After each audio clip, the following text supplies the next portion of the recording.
I stared out the limo window, the New York skyline blurring past as I braced myself for the cold world inside that school. My mother's sharp words echoed in my ears, her attention always on my perfect siblings, while I fought to be seen.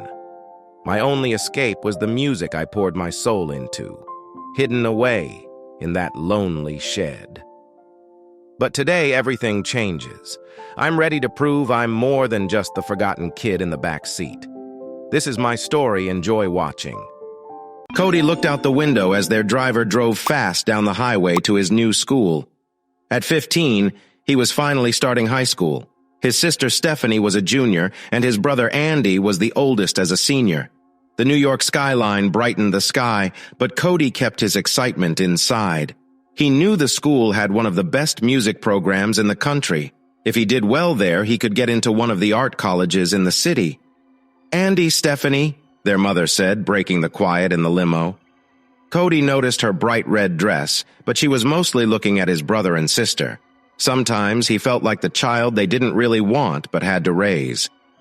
"I want both of you to watch out for your younger brother. I don't want him to get into trouble during his first week," she said, placing her hand on Andy's knee. "Be careful." Whatever she whispered to Andy was too quiet for Cody to hear. "Sure, Mom," Andy said back, his blue t-shirt fitting snugly over his strong build from years of playing football. Cody didn't feel jealous of his older brother, who was their dad's favorite and a star player like him when he was younger. Cody noticed how much attention Andy got, especially with scouts watching him this year. Then there was Stephanie, who ignored Cody but was very focused on their mother. He didn't understand how she became the head cheerleader, and he tried not to think too much about her cheerleading outfit. "Good. If nothing changes by Friday, you know what to do," their mother told Andy, which Cody thought was odd. He was more worried about making a good impression on the music director at school. He had worked hard all summer to get better so he could join the school orchestra. Cody spent a lot of time practicing and had earned his own space in the shed at the far end of their yard, surrounded by neat bushes. His father thought it was better if Cody was away from everyone else. But for Cody, it was a special place with a window air conditioner, a small fridge, music sheets everywhere, and a cozy bed for late-night practice. "Cody, remember to stay out of your brother's and sister's way, okay?" his mother warned, raising an eyebrow at him. "Okay," Cody replied, looking down as the limousine pulled up to the school entrance. He didn't really need his siblings to help him find his way around. With a great memory and a recent tour of the school, he felt sure he could manage. This strong memory also made him a great violin player. Once he saw music, it stuck with him. "Listen up, Cody," Stephanie said, looking down at her younger brother. "I don't care what Mom said. Don't try to look for me or Andy while we're at school. We run in better groups than you do." "Yeah, we have a good reputation to keep," Andy said with a playful smile. "Come on, we have people to meet," Stephanie added, tossing her hair back and linking her arm with Andy's as they walked away, laughing. 2.5 years later, "Mr. Warlick?" Cody's music teacher, Miss Davis, said, looking over her glasses. His heart beat faster as her warm brown eyes met his. Ever since he started high school, he had looked up to her. "Yes, Miss Davis?" "Please," she said, motioning for him to come to her desk at the front of the auditorium. "I'd rather not talk from so far away." As other students finished putting away their instruments, he quickly cleaned his violin and placed it carefully in its case. Once he closed it up, he walked over to her desk. "Cody, why haven't you handed in your permission form yet?" Miss Davis asked. Davis whispered, eager to make sure he didn't miss the chance to visit one of the best music schools in the city. Ever since she heard him play 2.5 years ago, she knew he had talent and had been encouraging him to grow it. Cody rubbed the back of his neck, feeling his face warm. Since starting high school, he felt more distant from his parents. He couldn't quite figure out why, but something seemed off in his family. He found it strange that his brother and sister, who both had full scholarships, still lived at home after starting college. Ever since his father had sent him to the shed for his passion for playing that costly violin, Cody lost interest in their lives, just as they had lost interest in him a long time ago. "Miss Davis, do you really need it?" Cody asked, feeling nervous about asking his mother or father. "Of course I do. I can't take any of my students off school grounds without their parents' permission. I need you to have the form on my desk by tomorrow. If you don't, I will assume you have to stay here next week, Miss Davis said firmly. Okay, Cody sighed. Great. There's someone there I want you to meet. I know if he hears you play just once, you'll have a strong chance of getting into that school, Miss Davis added, reaching out to hold his hand. Cody, this school could make a big difference in your future. With your talent, every orchestra will want you. Really? Cody said, trying to focus on his teacher's face. Absolutely. I even sent him a recording of your solo from last year at the competition.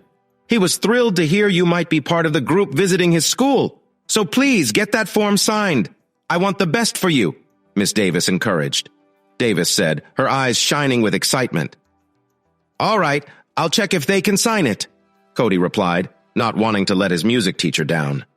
Meanwhile, in the Warlick house, things were getting tense in Stephanie's room. Mariah sighed in annoyance and crossed her arms. She had hoped her son would be in her room by now instead of bickering with his sister. She had been looking forward to this day and wanted to spend time with him. Andy, why don't you leave your sister and come talk to me? She suggested, trying to stay calm. Why should I? Andy shot back, giving his mother an angry look. Because I'm your mother, and I'm asking you to, Mariah replied, her patience running low. Fine, Andy muttered, clearly unhappy, but he followed his mother out of Stephanie's room. There's the person I've known for 20 years, Daniel said with a roll of his eyes as he watched them. Mariah ignored him and focused on trying to ease the tension in the house. She knew that both she and Daniel had too much to lose if they separated, so they pretended to have a happy marriage. All she wanted was to find some peace in the middle of all the chaos. Fine. If Andy wants to argue with his sister, that's his choice, Mariah thought as she walked back to her room. She needed a moment to herself, away from the stress of family life. Thanks, Greg, Cody said as the car came to a stop. Since he was the only one still in private school, it didn't make sense to drive the fancy car into the city just for him. Besides, Cody didn't really want to show off how wealthy his family was. Not that it mattered much, since the school was filled with kids from rich families. Still, he didn't like to stand out. Maybe that was why he didn't really fit in with the other wealthy kids at school. Not a problem, Cody, Greg replied, looking at him through the rearview mirror. So, are you keeping up with your practice? Of course, Cody said with a big smile. That's great. So when's your next concert? Greg asked, showing interest in Cody's life. He had seen how Cody's parents treated him over the years and thought it was not right. Greg couldn't understand why someone would have a child if they weren't going to love and care for them. Since Cody's parents didn't show much interest in him, Greg and his wife decided to help out, even if it meant changing their own comfortable jobs. Next month. Oh, I almost forgot, Cody said, rummaging through his backpack. He took out a CD he had made for Greg. I know you and Mary might not be able to come this time, so I thought I'd give you a recording of what we will be playing next month, he said, handing the disc to Greg. Oh, Mary will really like this, Greg said, smiling at Cody. Thanks, Cody said, his cheeks turning red from the praise for his music. Now you better head inside, Greg said as he opened the CD case. Did you eat something? Yes, sir, Cody replied, grinning widely as he got out of the car. Oh, I think Mary will love Summer when she hears it. It's one of the 3 solos I'll be playing at the concert next month. I'll make sure to let her know, Greg said before Cody closed the door. As Cody entered his home, he heard some strange sounds coming from upstairs. What? Cody whispered to himself as he set down his backpack and violin case. He took off his coat and hung it up. If he didn't know any better, he'd think someone was bouncing on the bed, and he knew his mother wouldn't allow that. He had gotten in trouble for that type of behavior when he was 10. Shaking his head at the noise, he reminded himself he had a concert to get ready for and couldn't be distracted. Hello, Cody, Mariah said, leaning against the marble counter with a cup of tea as he walked into the kitchen.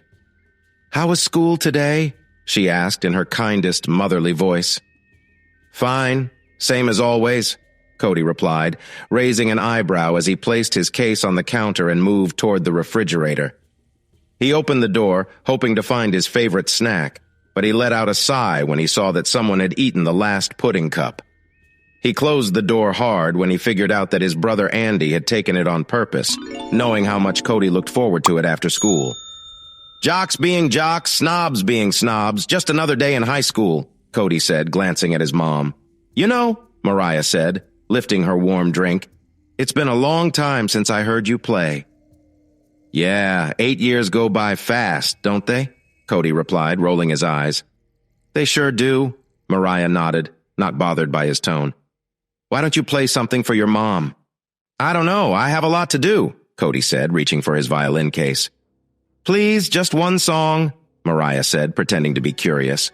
She hoped he would agree to play. One song, and then I can go back to my evening? Cody asked, unsure about what his mom really wanted. He could count on one hand the times she had shown real interest in his music. Sure, Mariah said with a quick nod. I know you stay in the shed because of your father, so I've missed out on seeing how you've gotten better. And it's not that far to walk, Mom. Nobody stopped you from visiting every now and then, Cody said, unsure of what his mother was up to. I know, dear. Can you humor me, please? Mariah said, giving him a hopeful look.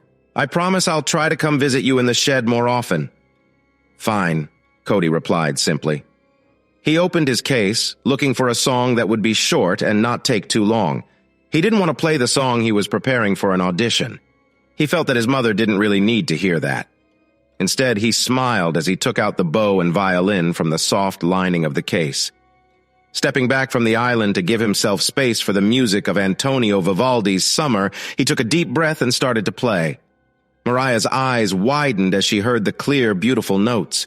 The way he moved the bow and how quickly his fingers flew over the strings filled her with pride. She hadn't expected her son to play so well. It brought back memories of when she and Daniel would go to the opera or listen to orchestras before they had kids. Wow, look at that, Stephanie said, amazed, standing with Andy and their father as the last notes faded away. Finally good at something, huh? Andy said, grinning. Tossing a lumpy ball made from leather across a field, Cody shot back. He stood on his tiptoes as his brother lifted him up by his shirt. Come on, big guy, show them your strength, he teased Andy, who was known for being fit. Yes, Mariah said, glaring at her oldest son, hitting your brother in front of us just because you can't think of a better answer, she added firmly. Well, I think it's time for you to come inside, Daniel said, pulling his oldest son back. This house needs some energy, he added. No thanks, I'd rather stay out here, Cody said as he put away his violin. That's all you wanted, right? He asked, glancing at his mother. Yes, Mariah nodded. Thank you for playing for me, dear. I really liked it. Maybe next time you can play something a bit longer and softer. She locked eyes with Andy, giving him a serious look. Not a chance, Cody thought to himself as he closed the violin case. Wait, Cody, Stephanie called as she hurried outside. She felt her mother was up to something and wanted to join in. What now? Cody sighed, trying to stay focused. Why don't you come back inside and play your song for me? I only heard the end. Isn't it unfair that you let Mom watch but not your sister? Stephanie smiled brightly. Not interested, Cody said coolly, turning back toward the shed. Crash and burn, Mariah said, standing behind her daughter. Please, Stephanie said, flipping her hair as she walked back to the house. I'm just getting started. Cody will change his mind. Of course he will, sweetheart, Daniel said, glancing at his daughter. Ugh, can you be any more annoying? Mariah said, clearly frustrated. Thank you, Daddy. Don't listen to her, Stephanie said, sticking her tongue out at her mom as she hugged her dad. Why don't the two of you go outside for a little while? Mariah suggested while heading up the stairs. She can't do that, can she? Stephanie asked, feeling anxious. I'm sorry, but she can. This is her house, Daniel said, wondering if he had upset Mariah too much this time. I'll go try to cheer her up, Andy said, running a hand through his hair, still surprised by Cody's comments. Do your best. If that doesn't work, I'll look for nearby hotels, Daniel said, biting his lip. Mom, Andy called, knocking on the doorframe as he saw her moving around in her room. What do you want, Andy? She replied. Listen, Mom, I'm really sorry. I let things get out of hand, Andy said as he stepped inside. Uh-huh, Mariah said, rolling her eyes. I know you're upset. How about I help you with something once Cody goes to bed? Andy suggested, hoping to smooth things over. You can't talk your way out of this, Andy. Maybe you should have put your energy into something else, Mariah said, finally looking at her son. Remember, you're special, but don't think you can't be replaced, she added, giving him a gentle pat on the cheek before sending him on his way. Didn't go as you hoped? Daniel asked when Andy came back into the room. No, but I don't think she'll throw us out just yet, Andy replied, letting out a breath he didn't realize he was holding in. Ugh, I forgot to get my field trip form signed, Cody groaned, hitting his forehead. He really didn't want to go back inside after what had just happened. His brother was always bigger and stronger, and Cody didn't want to face him, but he needed to go on that trip. It was his chance to talk to the director before auditions began for next year's new students. He jumped when he heard a knock on the shed door. Cody? Mariah called, sticking her head into the shed. Oh, wow, she said, really surprised by how tidy everything was. She had expected it to be messy since neither she nor her husband ever bothered to check on this little building. Her eyes scanned the room, taking in the cozy cot against the wall, where Cody had neatly folded a thick blanket at the top and placed his pillow on it. In one corner, stacks of music books and sheets were arranged in order, and she could hear the soft hum of the mini fridge. Hot air flowed from the heater, and 3 music stands filled the space. Can I come in? Do what you want, Cody replied with a shrug. Please, sweetheart, don't say that, Mariah said as she shut the door. I really want to hear you play some more, she added, tucking her hair behind her ear. I need you to sign this, Cody said, pulling out a form from his backpack. Oh, what's this? Mariah asked, taking the paper from Cody. My class is going on a field trip next week and I want to go, Cody said, offering a pen to his mother. I see, Mariah said as she quickly looked at the form. She wondered if there was a way she could join him on this little trip, even though she didn't understand why they were visiting a school instead of somewhere more interesting. I'll sign this on one condition, she said, looking up from the paper. Yes? Cody asked, knowing she would have a request. You have to play Bach's Chaconne for me. You can play that piece, right? Mariah asked, hoping he could. It had been so long since she had heard that beautiful music, which she always enjoyed. She would ask Greg to pause the car whenever her favorite song played on the radio so she could enjoy it. Yeah, Cody said, rubbing the back of his neck. He knew that one song would test all the skills he had learned over the past summer. Great, Mariah said, excitedly grabbing the pen from Cody's hand and quickly writing her name down. She checked the box to say she would like to be a chaperone for the trip. Now, whenever you're ready, she said, giving the paper back to him. Cody, can I use this pillow? Mariah asked as she leaned against the wall, using the blanket and pillow to make herself comfortable. Sure, Cody said, looking away. When you're ready, sweetheart, Mariah said, getting really cozy. Her eyes watched him as he picked up his violin and bow. A bit confused about why her son wasn't using sheet music, she wondered, could he really know it by heart? As she watched him focus, she covered her mouth with her fingers when he reached the halfway point without making a mistake. It reminded her of a performance by her favorite violinist before Cody was born. Mariah jumped up from her seat and cheered for Cody when he finished. Not even her favorite violinist could play that piece as beautifully as her son had just done. She started to rethink her earlier thoughts. She had believed that Andy would reach her expectations, but now it seemed like her youngest was the real star. Sure, Andy was good at video games, but he didn't have the same dedication that Cody showed. That was amazing, Cody. Why didn't you tell me you were so good at this? Mariah asked, hugging her son tightly. I don't like to show off, Mom.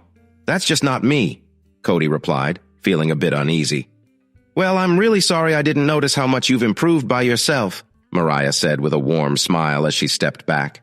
Now, I'll let you keep practicing. I'll come get you when Jean is ready with dinner, she added, giving him a gentle touch before leaving. Once his mom was gone, Cody quickly cleaned up the area, not too worried about impressing her. He cared more about what Greg and Mary thought than what his mom said. For a long time, they had ignored him, giving him just enough to get by, except for his beloved violin. Steph? Andy called as he peeked into his sister's room. Hey, good looking, Stephanie said with a smile, lying on her stomach on her bed, looking at her phone. Do you think I'm dumb? Andy asked as he stepped inside her room. Do you really want me to answer that? Stephanie replied, raising an eyebrow, careful not to hurt his feelings. So you think so too, Andy sighed. Listen, if you don't want to be called dumb, it's easy to change that, Stephanie said, putting her phone down. But tell me, who said that to you? Mom. Don't take her seriously. She just gets upset sometimes, Stephanie said, trying to comfort him.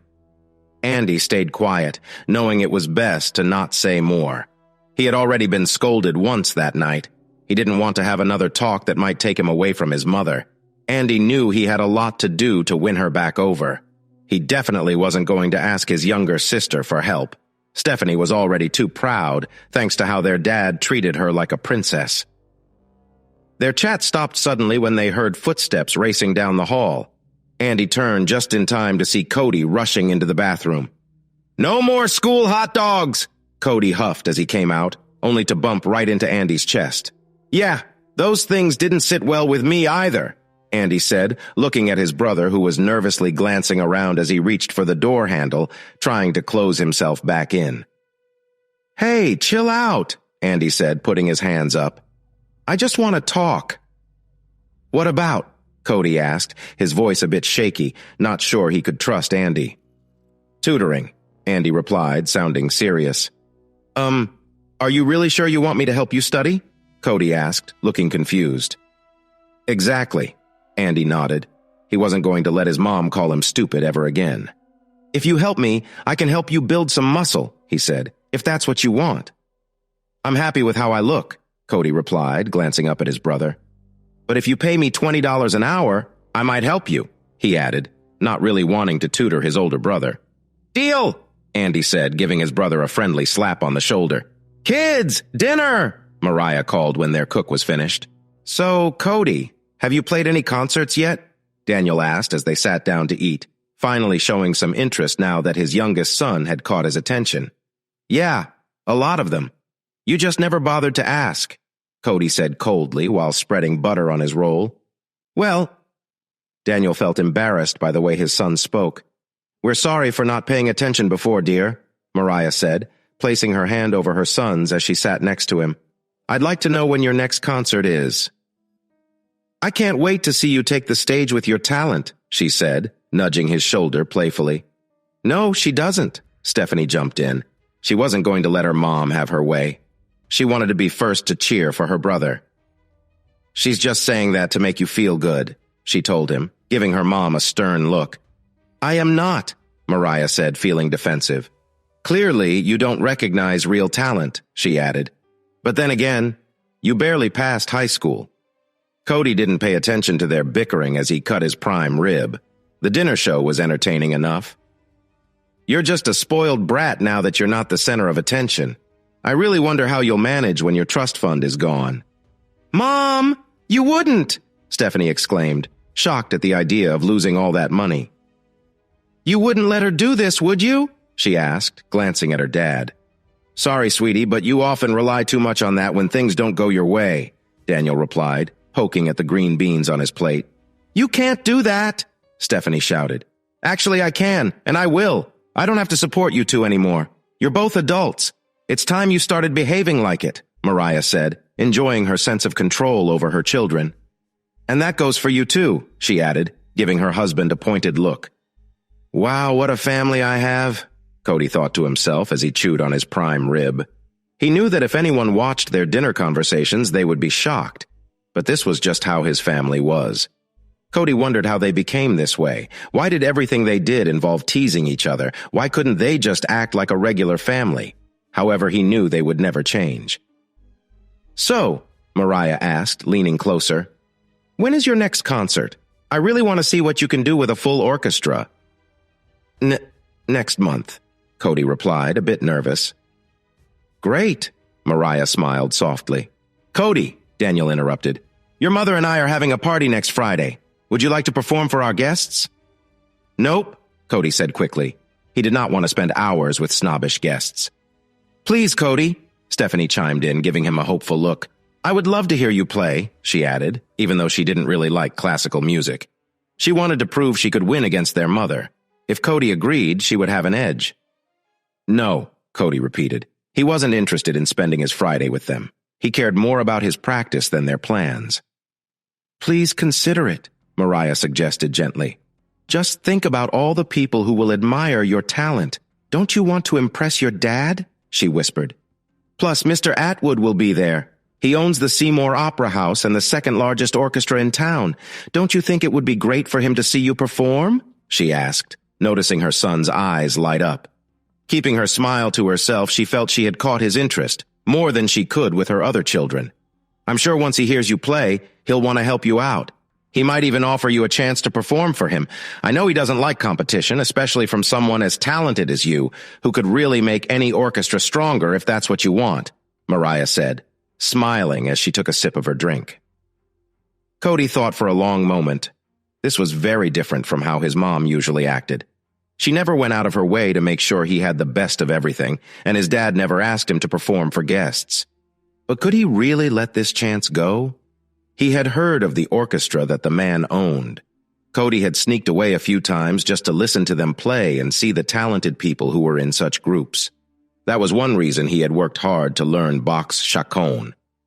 He knew that if he could play that piece well, he would impress anyone he tried out for in an orchestra. With all the different parts he needed to play, any conductor would notice how skilled he was. "Are you sure Mr. Atwood will be there?"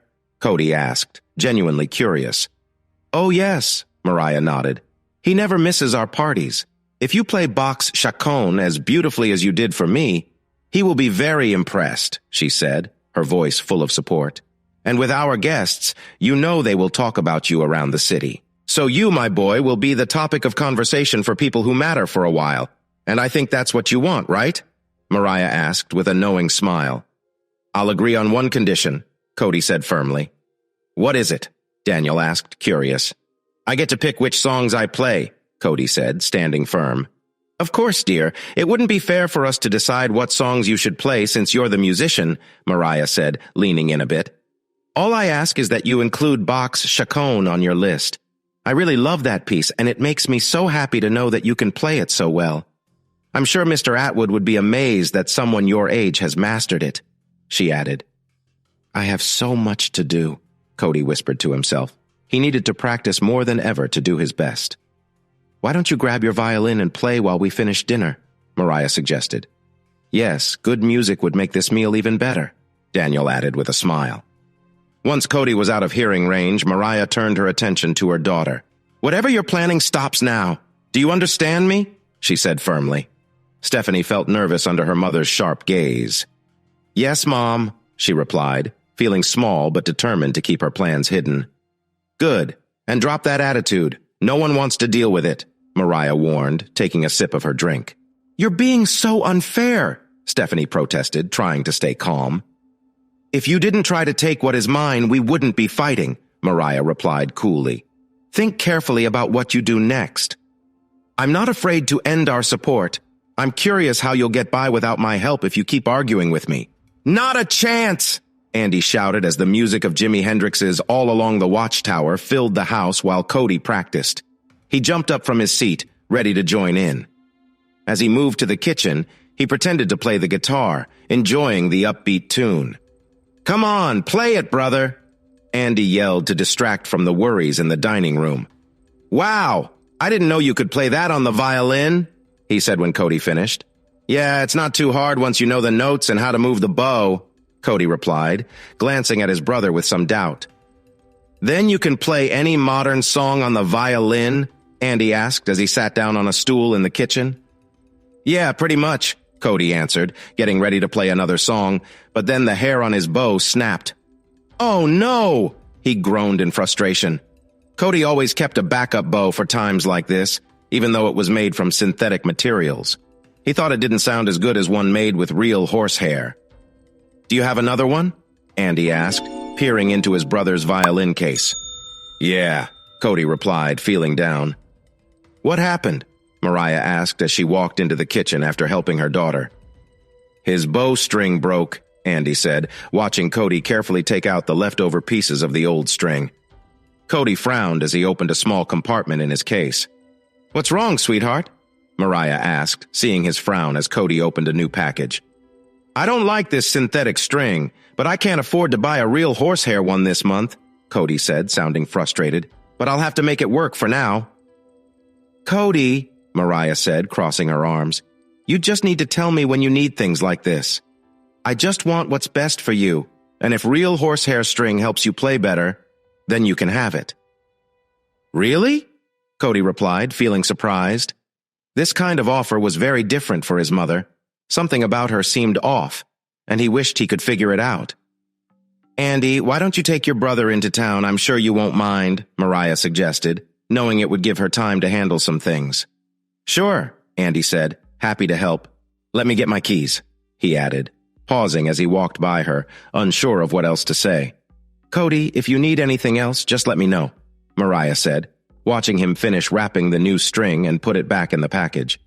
"I'm happy to help you." "All right," Cody replied, unsure of what she meant. "And I mean anything," she added softly, leaving him puzzled. "Are you ready, man?" Andy asked, spinning his keys around his finger. "Yep," Cody said, eager to escape the awkward moment. "Hold on! You'll need some money!" Mariah called out as they neared the door, pulling out a $100 bill from her waistband. "Make sure to come back quickly. I want to enjoy your lovely music," she said gently. "Get in," Andy said as he walked to the front of his RX-7. "Hey," Stephanie said cheerfully as Cody opened the passenger door. "Steph, you need to get out," Andy said as he climbed into the driver's seat. "But I want to go too," Stephanie said with a pout. "Sorry, sis, this car only fits 2 of us," Andy sighed. "Well, I can sit on Cody's lap." "Do you think he will care?" Stephanie asked, glancing at her brother. "You know what she's like," Andy said, trying to avoid her.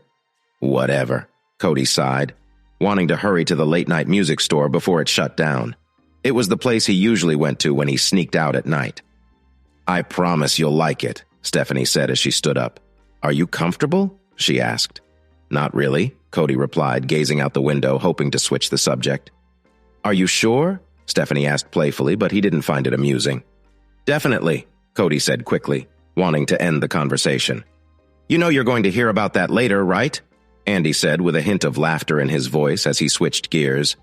"Well, it's not like I haven't seen that trick before when she wants something," Cody said, trying to change his focus. As they drove, Andy wished his brother wouldn't feel too stressed by their sister's attention. He just wanted to reach the music store without any more interruptions. "Turn here," Cody said, pointing to the left. "Then take the second right." He guided his brother on the back route to the music store. "There it is," Cody said, showing him the shop. "Hey, Cody," Megan called from behind the counter as they entered. "I didn't think I'd see you here tonight," she said with a warm smile. "Hi, Megan." "My bowstring broke when I started to play, and I really don't like the new horsehair I bought last month," Cody replied as he walked up to the counter. "Oh, really?" Megan said, clearly interested. "I would love to hear you play sometime," she added, still friendly. Andy stood back, watching. He felt amused, but also a bit confused by the attention his brother was getting. Then he looked at Cody, noticing his skinny frame, messy hair, and wrinkled, expensive shirt. He could see Cody's thin arms and chest before glancing back at Megan, whose focus was on his brother. Since they came into the store, she hadn't even noticed Andy. He was used to women noticing him because of his looks, and in that moment, he started to understand how his brother must feel when they were together.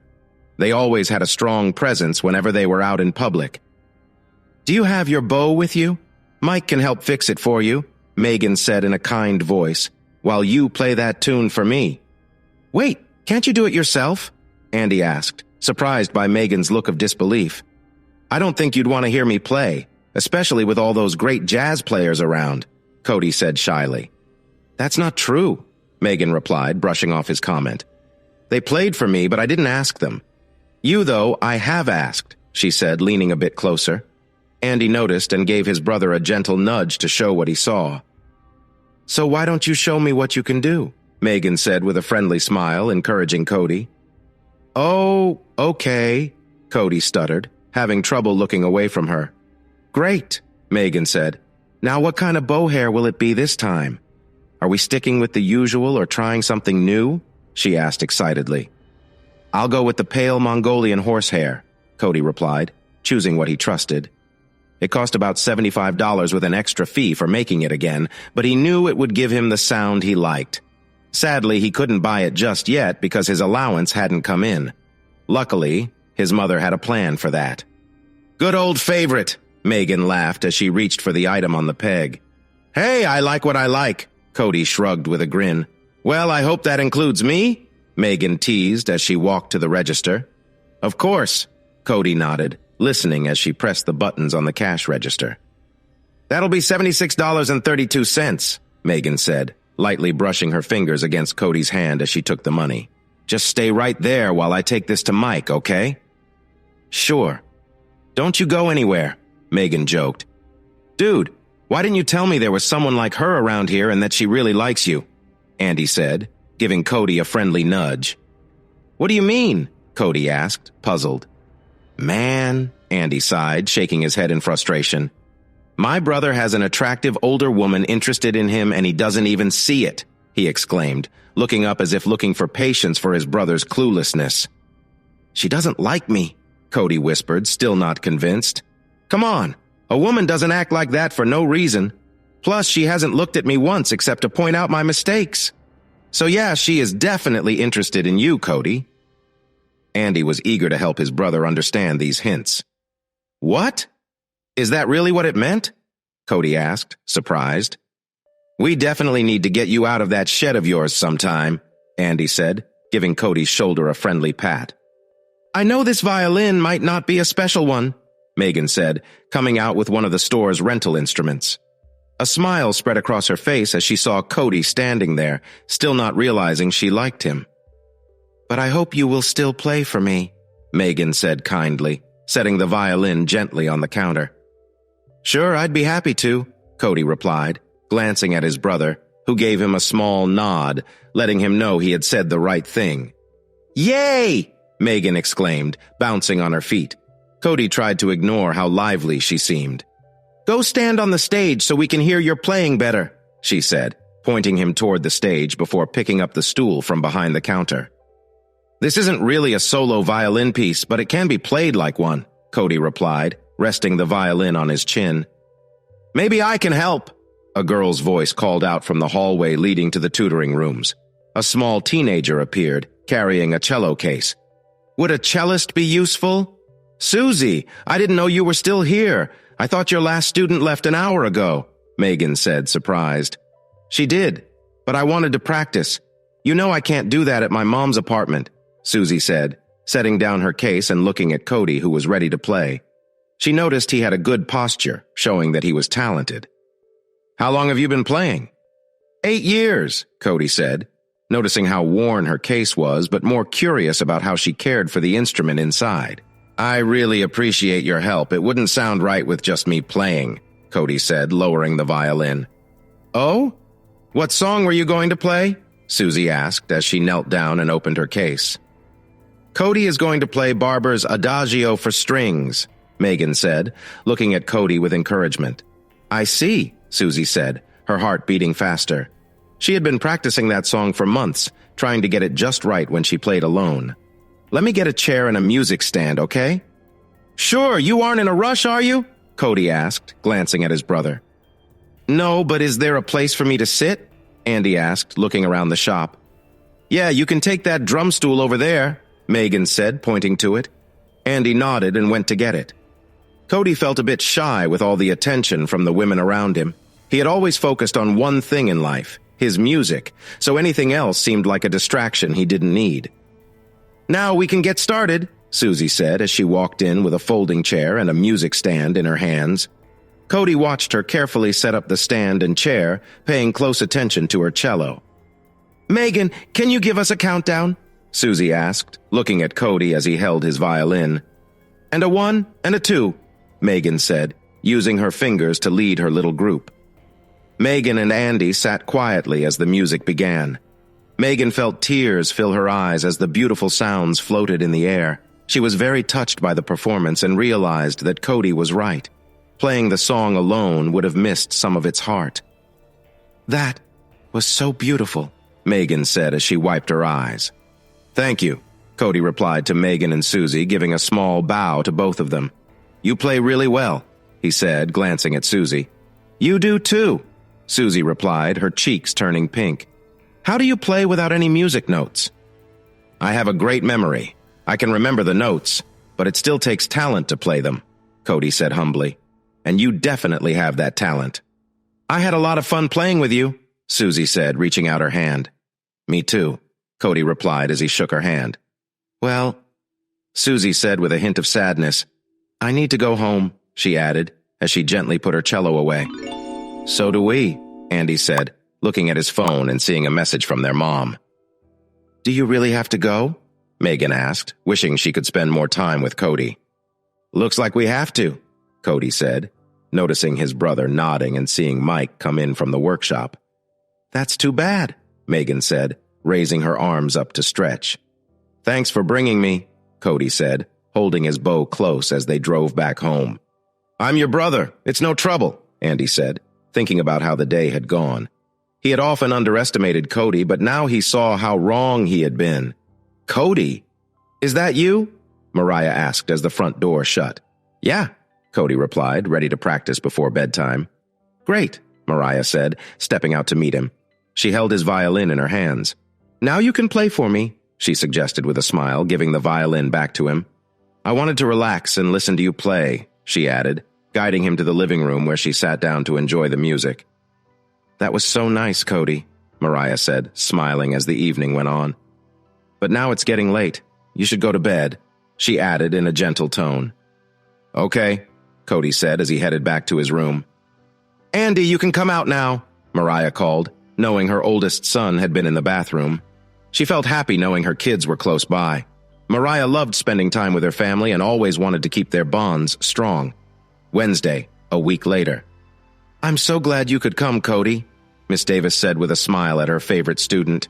Me too, Cody answered nicely. Miss Davis, can I ask you something? If someone wants to hear me play, will there be a pianist there? I'm not sure. Why do you ask?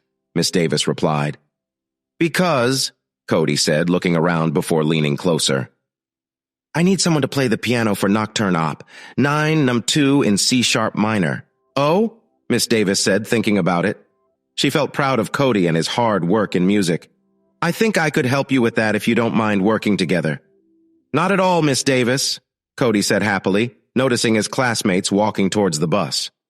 Davis liked Cody's excitement and how professional he was, even as she reminded herself to keep a respectful distance between a teacher and a student. She looked back at the bus as it came to a stop by the curb. A shiny limousine caught her attention as it arrived at the school, making Miss Davis raise an eyebrow. I wonder who this could be, she thought. Why is she here? Cody asked, trying to hide his irritation as he recognized the familiar red hair getting out of the limo. Sorry for being late, sweetheart, Mariah said as she stepped out in a nice black dress. Her shoes clicked on the sidewalk as she walked over, and her shiny necklace sparkled in the sunlight. The developer was delayed, so I had to handle that, Mariah said with a friendly smile at Miss Davis. Cody, are you going to introduce me? Miss Davis, this is my mom. Mom, this is Miss Davis. Davis, Cody said, making the introduction. Mrs. Warlick, Miss Davis said, reaching out her hand. Miss Davis, Mariah replied, shaking the teacher's hand. Nice to meet you, but as you can see, we're about to leave for our trip, Miss Davis said, pointing to the bus. I know, that's why I'm here, Mariah said, smiling at her son's surprise. I signed up to help out with the field trip, she added, noticing Cody's worried grip on his violin case. I understand, and we're very glad you could join us, Miss Davis replied politely.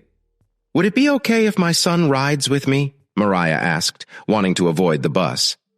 Yes, of course, Miss Davis nodded, though she felt a bit sad that she wouldn't sit next to Cody during the trip. Great, Mariah said, happy to spend some time with her son. Come on, Cody, we don't want to make the bus wait, she said, taking his arm and leading him to the waiting car. Davis watched as Cody glanced back at his mother, a hint of worry in his eyes, but there wasn't much he could do since the limo's dark windows kept them apart. So, Cody, where are we headed? Mariah asked, looking at her son, who was sitting as far from her as possible. Midland Art School, Cody answered, trying to sound calm. Why are you here? You've never cared much before, so why now? First, watch your tone. I am still your mother. As for why I'm here, didn't I already explain that? Mariah replied, resting her purse in her lap. Now, why don't you come a little closer, Cody? I don't like this distance between us. Cody mumbled, unsure of what to say. "Cody, I won't ask again," Mariah said, her patience fading. She cherished the time with her children and wanted them to know how important family is. Why is it so hard to connect with Cody? Could it be he's just unsure about things? Is there something I'm not seeing? Mariah thought as she patted the seat next to her, feeling frustrated with her son's distance. She moved in closer, wanting to close the gap between them. "So, tell me," Mariah said kindly, lightly touching his arm and then resting it in her lap. "What's so great about this art school?" "It's one of the best music schools in the country, and it could help my career," Cody replied, sounding a bit sarcastic. Mariah felt a surge of anger. She wasn't used to anyone talking to her like that, especially her own son. She took hold of Cody's chin, turning his face to look at her. "You need to stop with the sarcasm. I will not be challenged. Do you understand?" Mariah said firmly, her grip strong.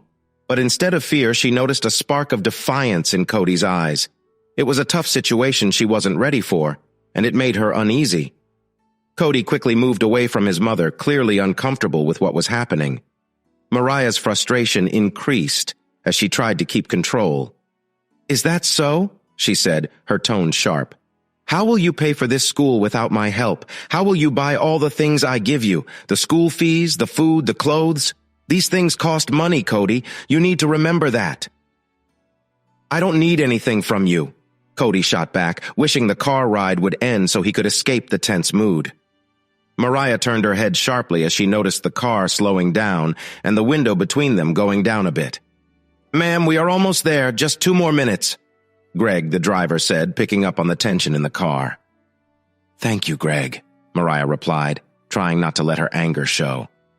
"Looks like you're in the clear for now," she whispered quietly. "But remember this, Cody. If you don't start showing me the respect I deserve, there will be consequences." When the car stopped, Cody jumped out as soon as the door opened, wanting to get away from his mother. "Is that your mom?" one of his classmates asked as they all gathered around, waiting for Miss Davis to give instructions. "Yeah, unfortunately," Cody replied, still feeling uneasy after their talk. "She seems a bit strict," another classmate said, fixing his glasses. "Yeah, you could say that," Cody whispered to himself, already thinking about how he could break free from his mom's control. He knew he had to find a way to support himself if he wanted to follow his dreams without her involvement. "Students, can I please have your attention?" Miss Davis called, quieting the group. Cody tried not to notice the stern look his mother was giving him, but he couldn't ignore the discomfort it brought him. "Before we go inside, I want to remind you that classes are happening, so please behave," Miss Davis said, looking around for Cody. "Yes, Miss Davis," the students replied together. "Great," Miss Davis nodded. "Now, if you will follow our guide, she will show us around this amazing school," she added, glancing at Cody with a bit of worry. Cody's mind started to drift as the guide began talking about the school's history. He was more interested in avoiding his mother, who was now surrounded by some of his classmates. He was thankful for their company, thinking it would help him blend in, but his relief didn't last long. "Cody!" Mariah's sharp voice rang out. "I hope you're not thinking about slipping away?" she asked, making sure everyone was watching him. "I think you should stay close to me so I can keep an eye on you," Mariah said with a sly smile, challenging him to argue. Cody felt heat rise to his cheeks as everyone turned to stare at him. He held back his words, knowing he had to go along with her. He couldn't risk making a scene, especially when he needed his teacher's recommendation to get into the school. But he also couldn't stay quiet. "Of course not. I just wanted a better view of this place. It's hard to see anything in a crowd," Cody replied, throwing back a little challenge. "Well, you can enjoy the beauty of this school from back here with me where I can keep an eye on you," Mariah said, squinting at him. "I guess you're right," Cody said, gripping the handle of his violin case tightly when he saw no way to escape. "You do know I could buy this school and make sure you never get in, right?" "What will you do then?" Mariah asked softly, leaning closer to her son. "I'll find a place where your money doesn't matter," Cody replied with determination. "And I'll be angry at you forever for taking this from me." "Don't forget that my money has paid for your home, your meals, and that violin you want so much," Mariah said. She was confused about why their arguments were getting worse. "But I don't need to buy this house. My influence is strong in this city. What would you do if no school accepted you? I could help you get into many good places, meet important people, people who run their own orchestras. Now tell me, is it really smart to make me even more upset? I've never asked you for anything before, so why would I start now? Cody replied calmly. Whether you reach your goals means nothing to me, Mariah said, not paying him much attention as she looked at her nails. But I could make sure that everything you desire comes true. I'd prefer not to, Cody said with a hint of sarcasm. Think carefully, Cody, Mariah warned, gripping his arm tightly. I have a lot of influence. I could make things very hard for you. You might have to play that instrument for only a few coins, or I could just take it away from you. You wouldn't really do that, Cody said softly as they walked closer to the auditorium. When people keep saying no to me, it can make them do crazy things, Mariah said as the doors opened, letting go of his arm just as his teacher appeared at the entrance. Cody, can I have a word? Miss Davis greeted her favorite student warmly as he arrived. Is something wrong? Mariah asked, looking worried. I need to speak with my student alone, Miss Davis said firmly. If it involves my son, I want to know, Mariah insisted, standing her ground. Cody, are you ready? Mr. Platten expects great work, Miss Davis said, curious about the awkwardness she felt between him and his mother. Yes, I am, Cody replied, excited to prove he could handle this on his own. Great, great, Miss Davis said while adjusting his tie. Now go and show everyone that you belong here, she added with a kind smile. How can she talk to him like that? Mariah whispered to herself as she watched Miss Davis. I am just your son, Cody said sharply as he walked by. Keep believing that, Mariah thought, making plans. Ah, the solo violinist from the recording you sent me? Paul said, placing his hands on Cody's shoulders and examining him closely. I have to say I was really impressed with your playing. Thank you, Cody replied politely. I have a great teacher, he said, looking at Miss Davis. She's the reason I want to come to this school. Wonderful! Paul's face lit up when he saw the violin case. Why don't you go ahead and play for me? You do have a piece ready, right? Of course! Cody nodded eagerly. Great! Paul smiled widely. Class, take a break for 5 minutes, he told the students waiting for him. Now the spotlight is on you. He nodded to Miss Davis. Okay, everyone, please sit back and enjoy the show, Miss Davis said to her students. Cody, she leaned in closer. Do you have the music for Nocturne? Yes, Cody whispered, having brought it with him just in case he needed it. Good, my memory isn't as good as yours, Miss Davis laughed softly. Cody, Mariah said as she moved closer to them. She wasn't going to let the talk go on without joining in. What will you play? Cody stayed quiet, looking angrily at his mom. How would you feel if your teacher lost their job? Mariah whispered softly. You may act tough, but I think you wouldn't be when I have a say. You wouldn't? I would. I don't like sharing what belongs to me, Mariah said. Think about that while you are up there. She gently pushed her son toward the stage. Cody set his violin case down on the chair meant for the main violin player of Midland's orchestra. He tried to ignore his mother's words and focused on the upcoming performance, determined to do his best. He handed Miss Davis the sheet music and bowed a bit before turning to the audience. He overlooked the strong look from his mom as he lifted the violin to his shoulder. Cody gave his full attention to playing, putting all his practice and effort into the performance. He wanted his mother to realize that he was capable without her help. His talent was enough on its own. Wonderful! Paul exclaimed, clapping loudly as he approached the stage. Thank you, Cody said, bowing his head. What a lovely song, and you play it so well. I can only imagine what you could do with an orchestra behind you. Would you be willing to show me, young man? Paul asked, looking up at him. Of course, Cody said, glancing at Miss Davis, who nodded in encouragement. Great. Have you learned to play the Four Seasons? Paul asked. Which part, sir? Cody asked, wanting to make a good impression and show he could do things on his own. We were just practicing Winter for our upcoming national contest. I know this is just a field trip, but your talent inspires me to help you shine. Paul looked over at Miss Davis for her opinion. Oh yes, it would be fantastic for my students to see firsthand the talent required to perform here, Miss Davis replied. Davis nodded her head and whispered kind words to Cody, reminding him to breathe and to pay attention to his pauses.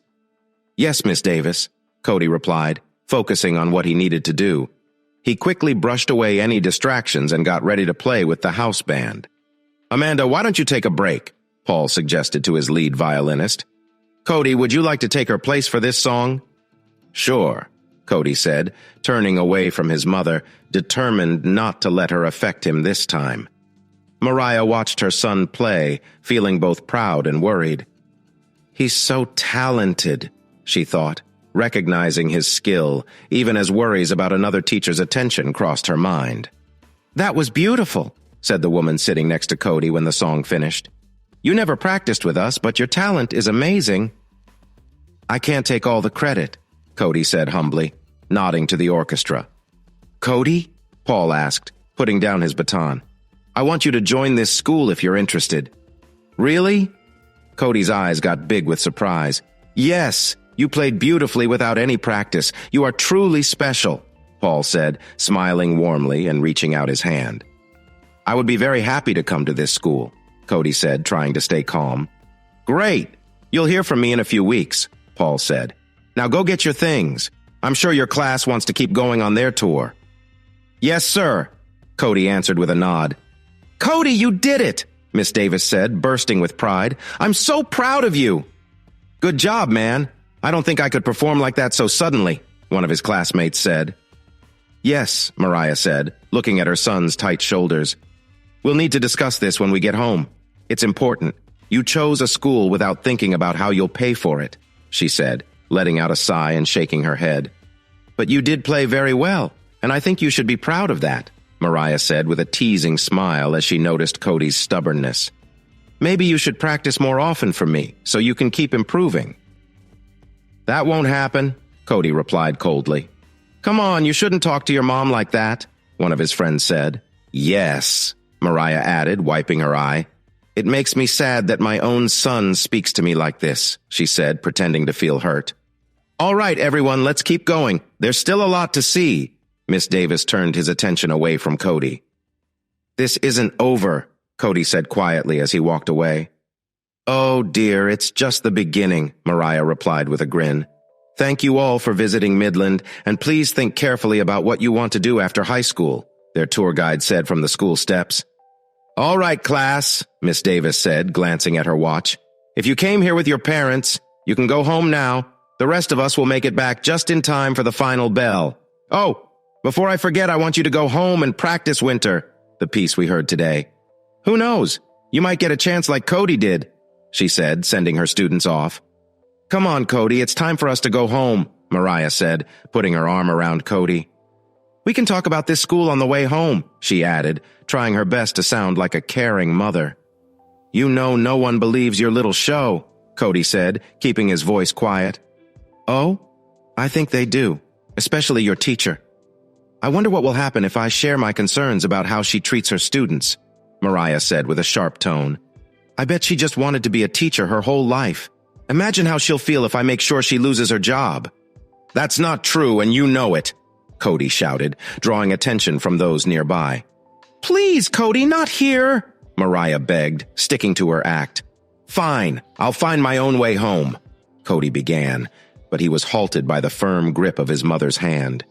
"If you want her to keep her job, you need to get in that car right now," Mariah whispered fiercely.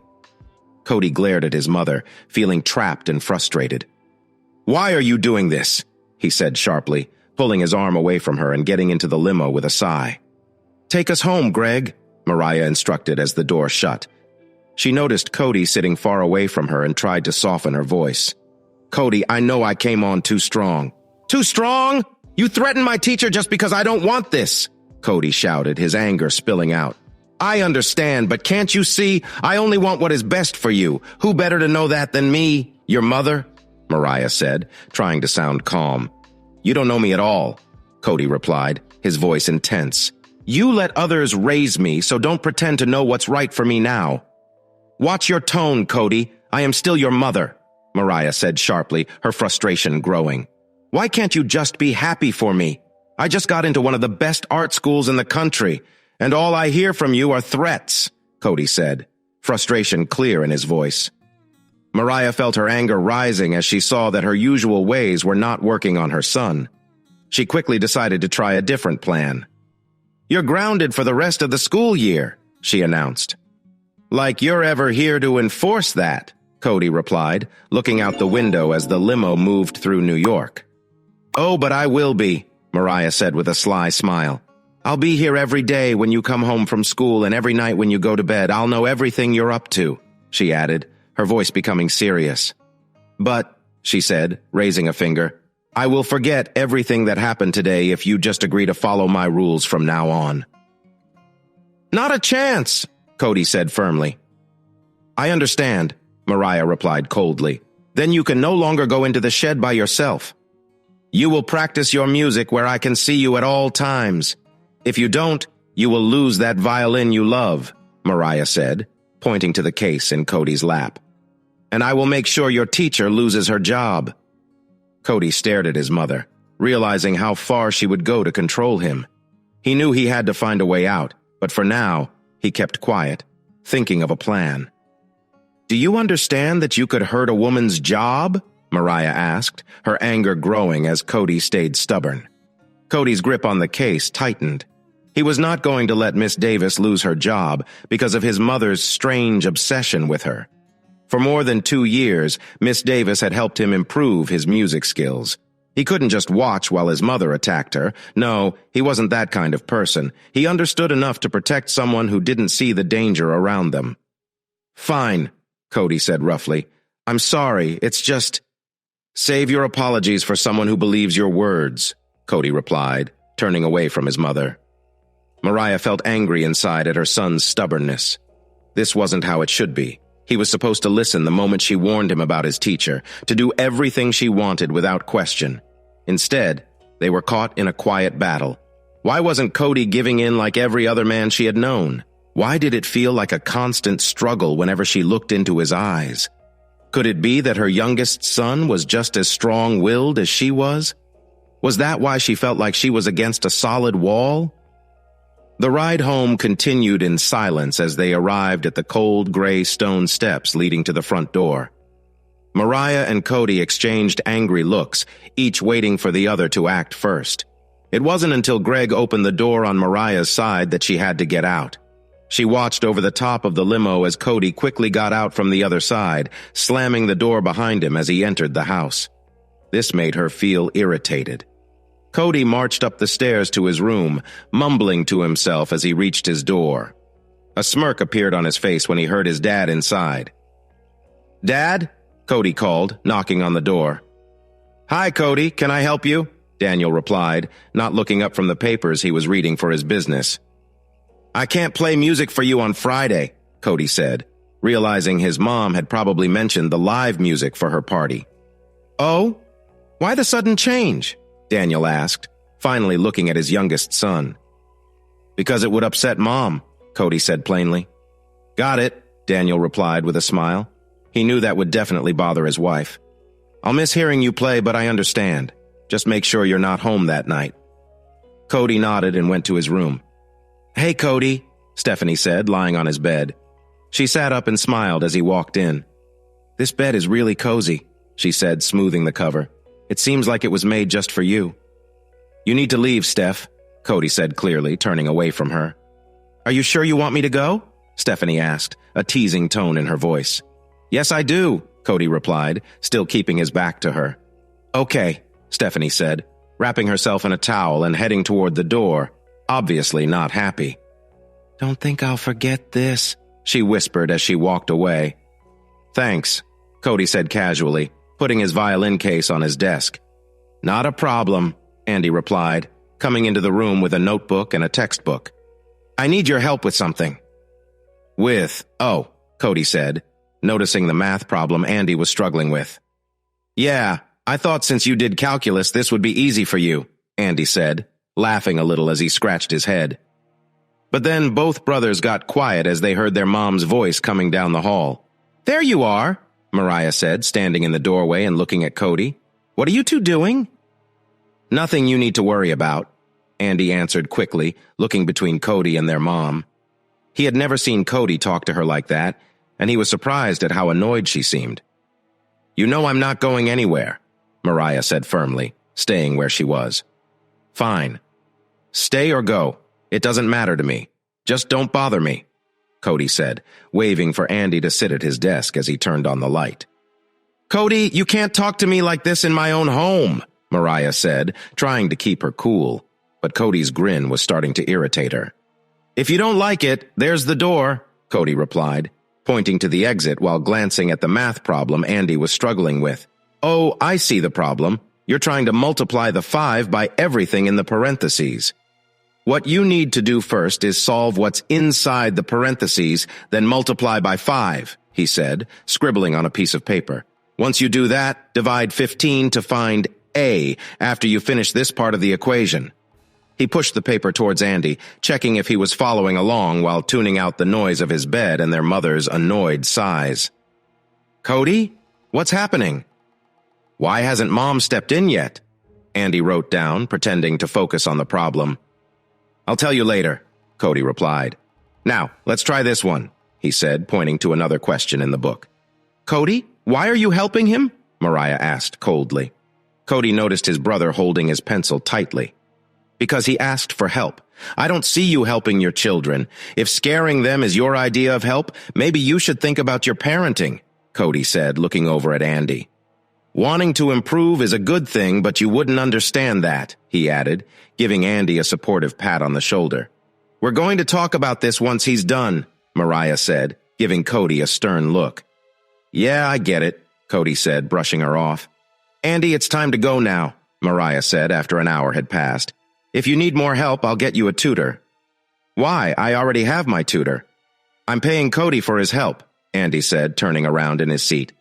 "We'll find you someone new," Mariah said, looking at Cody. "Someone smarter, someone who isn't in trouble and has pushed their luck enough," she said firmly. "You might want to take care of yourself while you can," Cody told his brother. "I can't promise there won't be any trouble." "If you need me," Andy said quietly so their mom wouldn't hear, "I'll be just down the hall. I'll be back quickly if she gets difficult," he added, seeing Cody nod before heading toward the door. "Close it," Mariah said as Andy stepped outside. "So you think you can just ignore me like that?" she said sharply. "Well, if I just dismissed my sister while she was here and what she was thinking," Cody replied, shrugging, "I think I can handle whatever you're planning." "Did Stephanie come in here?" Mariah asked, curious. "Yeah, she was just checking on you," Cody said, organizing his desk, not facing his mother. "I'll talk to her about how she behaved. I'm sorry you had to see that," Mariah said honestly. "I'll make sure she doesn't act like that again. Now, about this way you're speaking to me," she said, watching her son's back closely. "How long are you going to stay in my room?" Cody asked, finally turning to face her.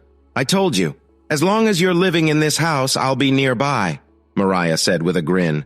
"Since it's clear you like older women, I wouldn't get involved with you," Cody said firmly, trying not to show any unease. "Cody," she said sharply, "you shouldn't argue with your own mother." "Not when," she started, but he interrupted her.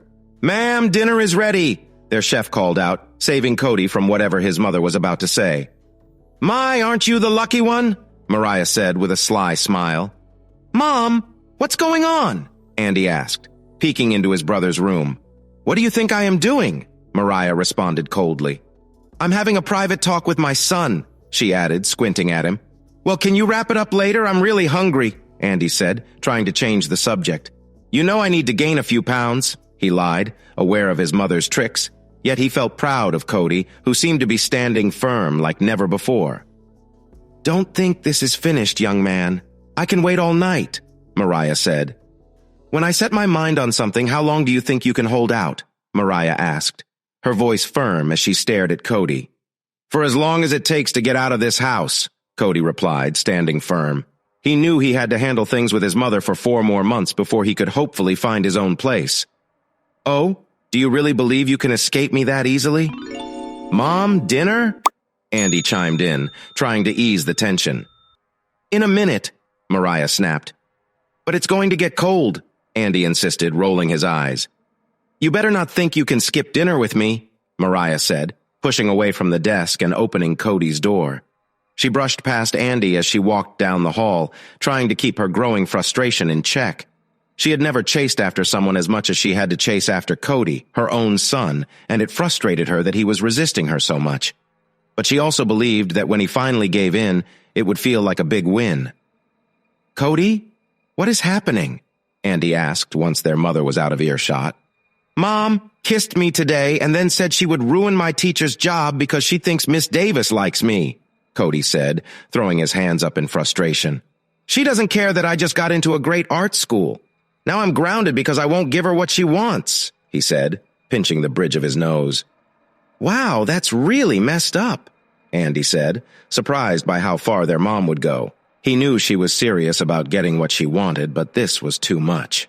"I know. Now I have to pretend to go along with her, or she'll have you break my violin and hurt Miss Davis's career." "Cody is being blamed for something he didn't even do," Cody said, looking down as he sat on his bed. What Cody didn't know was that Stephanie was listening. A sneaky grin appeared on her face as she realized their mom hadn't gotten her way. And from what she heard, it sounded like she never would. Stephanie started to think about how she could turn this to her advantage. Maybe, instead of her usual tricks, she could support Cody. If he saw her standing up for him, perhaps he would begin to trust her. And if she could get through to him, then maybe he would like her more. "Cody," Stephanie said quietly, pretending she had just come out of her room and hadn't heard anything from Andy and Cody. "I'm really sorry about what happened earlier." "Yeah, sure," Cody answered, still a bit wary of her as they walked down the hall. "I truly am, Cody," Stephanie said, lightly bumping against him. "I'll make it up to you, I promise." Cody didn't believe her at all. He thought about how his life had become such a strange nightmare. Dinner was pretty normal, filled with the usual teasing among his family. But then Andy surprised Cody by asking lots of questions about the school he would attend after high school. He was especially curious about how Cody got accepted.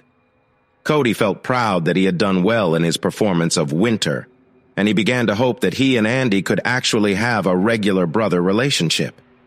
However, those hopes vanished when dinner was over, and his mother sent Cody to his room. "Wow!" Cody shouted when his mother opened the bathroom door just as he was about to take a shower. "What? I said I would be here?" Mariah replied casually. Her robe was getting damp from the steam as she closed the door behind her. "No need to be embarrassed, dear." "It's not like I haven't seen you after a shower before," she said, looking at Cody. "Whatever," Cody replied, feeling annoyed. He quickly pulled the shower curtain closed and made sure his back was against the wall.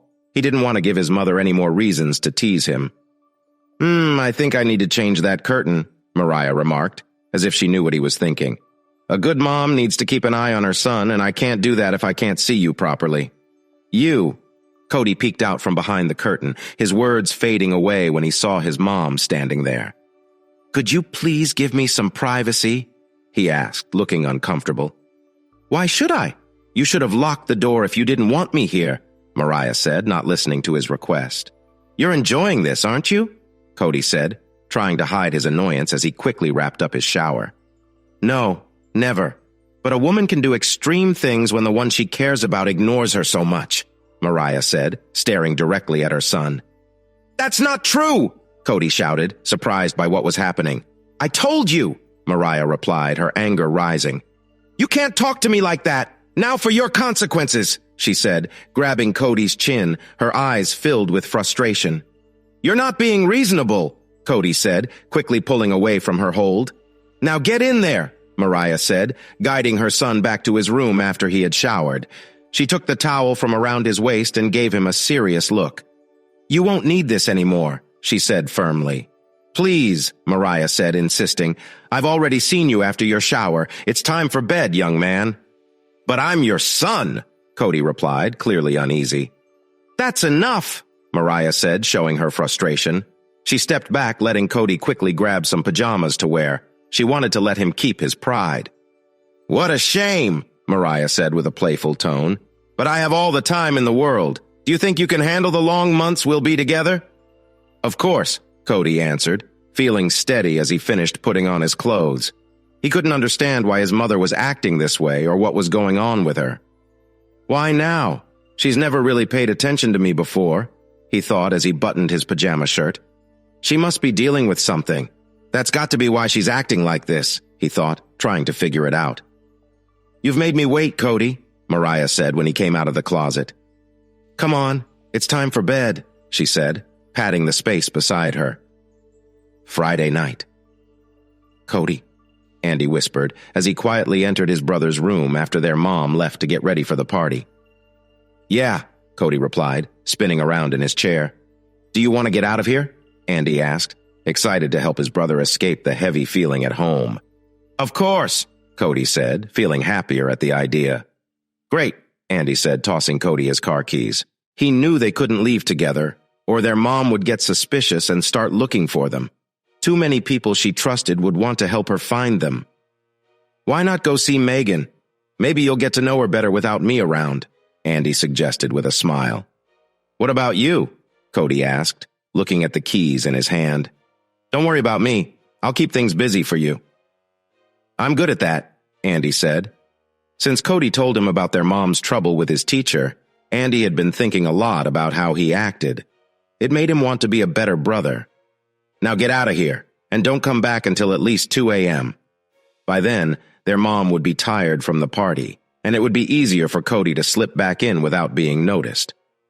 Thanks, bro, Cody said, glad to see this new side of Andy. No problem, Andy replied, brushing off the thanks.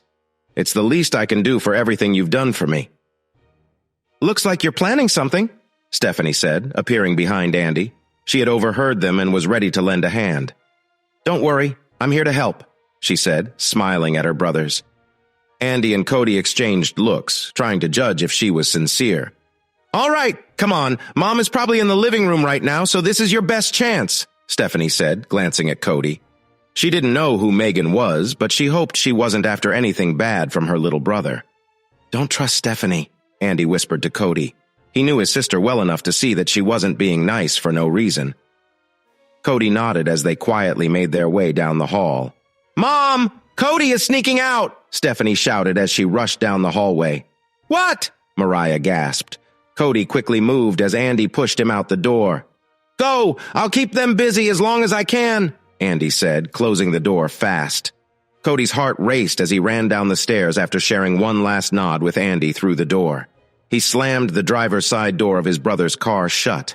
He hoped Andy would understand why he left so quickly, but he couldn't get caught. He didn't know what their mom would do if she found him. His phone buzzed in the cup holder and he saw his mom's number on the screen. Yeah, like I'm going to answer that, Cody grumbled, rolling his eyes as he drove fast down the highway toward the city. He knew she would be reaching out to others to find him. He also realized that some people would want to make money by tracking him down, so he needed to find a safe place soon. As he drove, he saw his teacher on the sidewalk with bags of groceries. He quickly shifted gears to slow down the car and called out, Miss Davis! Cody, what are you doing here? Miss Davis asked, leaning closer to the open window. I was just heading into the city. Do you need a ride? I'd be happy to take you home, Cody offered, hoping this would give him a temporary place to hide. Are you sure? I wouldn't want to bother you, Miss Davis replied, trying to stay calm. It's no trouble at all, Cody said, opening the door for her. You can put your groceries in the back seat.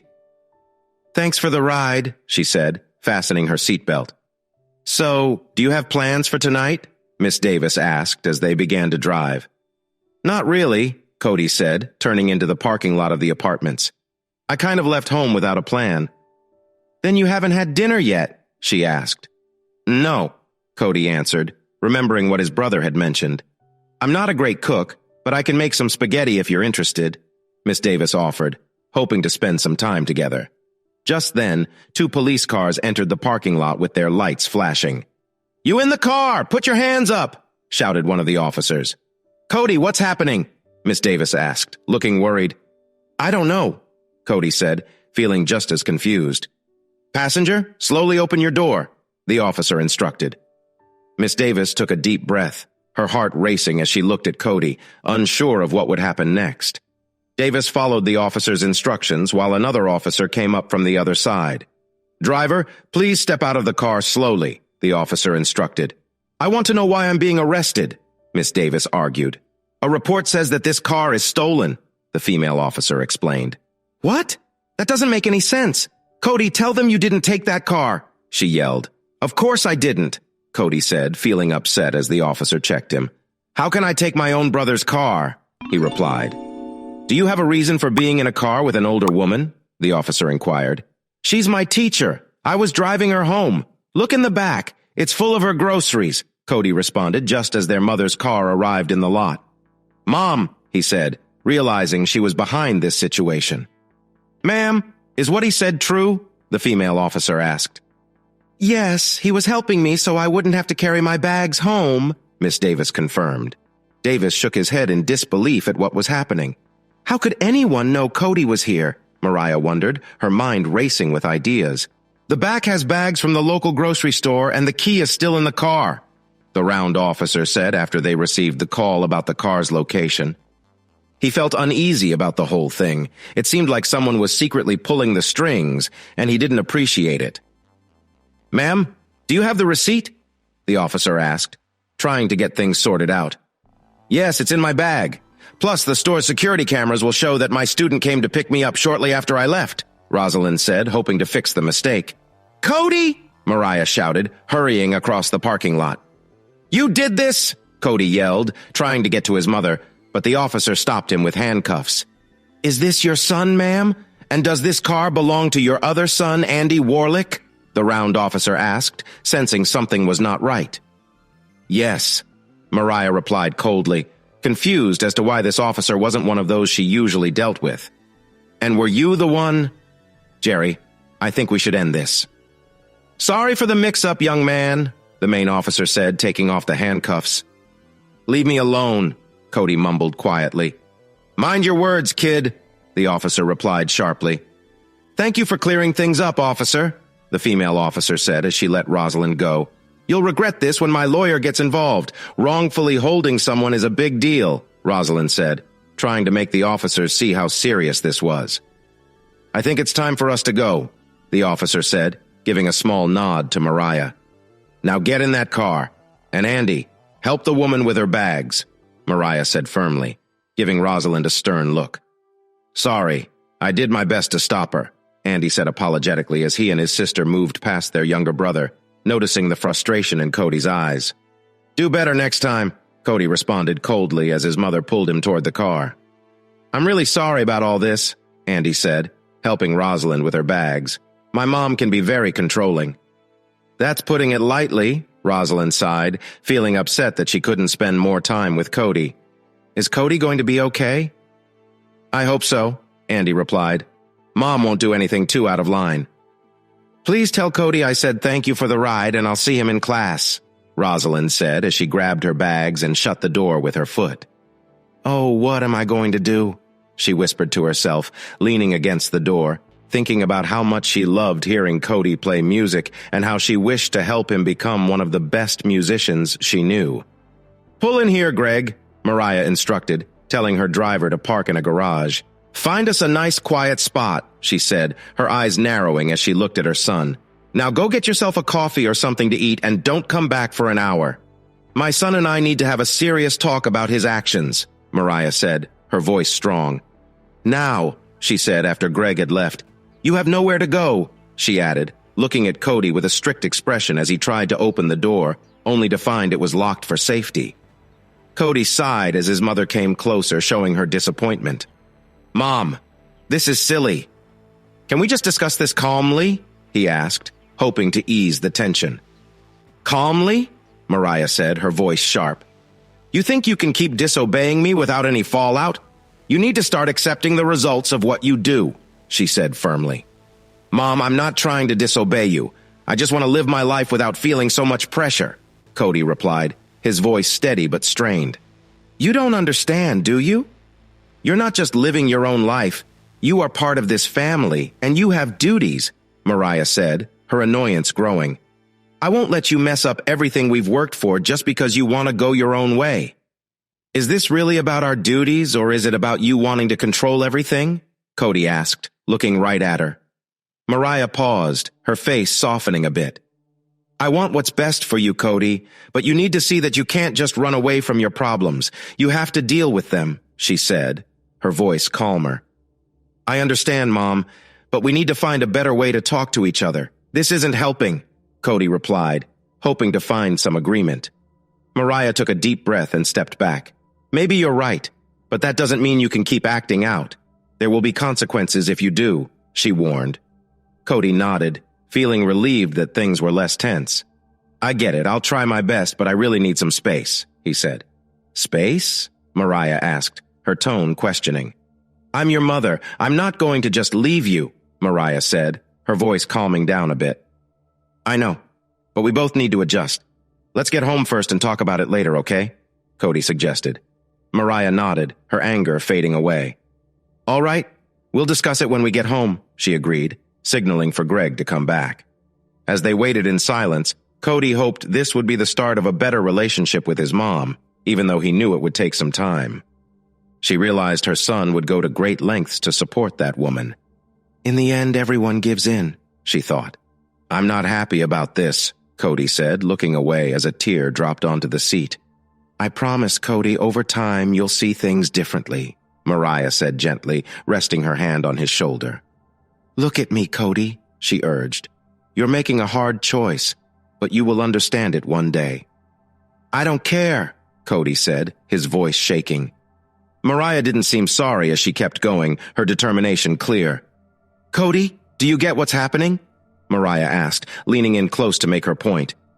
"You're going to stop this and let me go," Cody said, hoping someone would come to help him. "I'm going to make sure you stay near me. If you try to leave, there will be consequences for those you care about," Mariah said, her voice cold and firm. "If you do this, I'll go to the police and tell them everything," Cody said, trying to be strong. "Please," Mariah replied with a dismissive wave. "Do you really think they will believe you over me? I have connections, Cody. There's nowhere you can hide from me," she said, tightening her hold on him. "Andy, Greg, where are you?" Cody thought desperately as he faced the difficult situation. "What will you choose, Cody? Will you be with me or will you just watch everything fall apart?" Mariah asked, putting pressure on Cody. "Okay," Cody replied quietly, feeling stuck by his mother's demands. "Great," Mariah said, happy with his answer. "Now let's go home," she added, motioning for Greg to turn around. During the drive home, Cody felt really sad. He knew his mother had gone too far and he didn't know how he would heal from what happened. When they got home, Andy noticed something was wrong right away. "Cody!" he shouted, seeing his brother hurry past him and slam the bathroom door. "What did you do?" Andy asked angrily, facing their mother. "Don't talk to me like that. You chose to pull away from me, so I had to do what I thought was right," Mariah said coldly, ignoring his anger. "Now you're free to do whatever you want." "I need to see how Cody is doing." "I think something really bad has happened," Andy said as he walked toward the bathroom. "Whatever," Stephanie replied, rolling her eyes. She didn't care about Cody. She was only focused on her own things. "Cody!" Andy called when he got into the bathroom, but all he heard was crying under the running shower. "Cody, what are you doing?" he asked, shocked to see his brother sitting fully dressed in the shower with cold water splashing over him. "I can never be clean again," Cody said sadly, his tears mixing with the water. "I'm dirty now. Who would want me?" "Cody, come on, wake up!" Andy shouted, gently shaking his brother. "What happened? What did Mom do?" Cody's heart raced as he heard familiar footsteps coming closer. "Don't let her come near me again," he begged, his eyes wide with fear. "What do you mean?" Andy asked, panic in his voice. "She hurt me," Cody whispered, shaking with worry. "Oh, no!" Andy gasped, feeling heartbroken as he realized what happened. "I had to do it to keep her safe," Cody said softly. "To keep your teacher safe?" Andy asked, feeling a heavy weight in his chest as he grasped how serious this was. Cody just nodded. "What's happening here?" Mariah asked as she put in her left earring. "The drain was stuck, so I was trying to fix it," Andy said, moving to block Cody from their mother's view. "I understand. If it's still not working in the morning, I'll call a plumber. Now where's your brother?" Mariah asked, wanting to see him before her guests arrived. "I thought he was in his room," Andy lied, trying to stay calm. "Maybe he's downstairs. I could use a snack too," Mariah said, leaving the room to look for Cody. She thought about whether he might be having something to eat, knowing he would need strength for what was coming. "Come on, let's get you changed," Andy said, helping his brother stand after their mother walked away. He helped Cody take off his shoes quietly so their mother wouldn't hear. "You're staying in my room tonight," Andy said, wrapping a towel around Cody. He quickly looked down the hall to make sure it was clear before leading his brother to his room. "Wait here. I'll get you some clothes," he said, hurrying into Cody's room. He opened drawers, searching quickly for something warm for Cody to wear. "If she tries to do anything, I'll stop her," he whispered, grabbing a fresh pair of shorts for Cody. "Here, put this on, and I'll take care of your wet things," Andy said, placing the clothes on his bed. "I'll wait outside," he added gently, squeezing his brother's shoulder as he walked by. "Now get in bed and warm up." "Don't worry, Mom won't come in here tonight," Andy said strongly as he picked up Cody's wet clothes. "And tomorrow, we'll figure out what to do about Mom." "Andy?"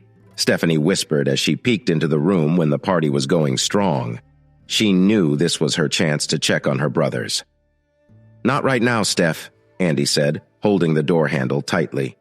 "Why not? I've been waiting all day to talk to you," Stephanie said, sounding desperate. "Because I'm not alone," Andy said, stepping aside so the light could show his sleeping brother. "Why is Cody in your bed? What's going on?" Stephanie asked, looking puzzled.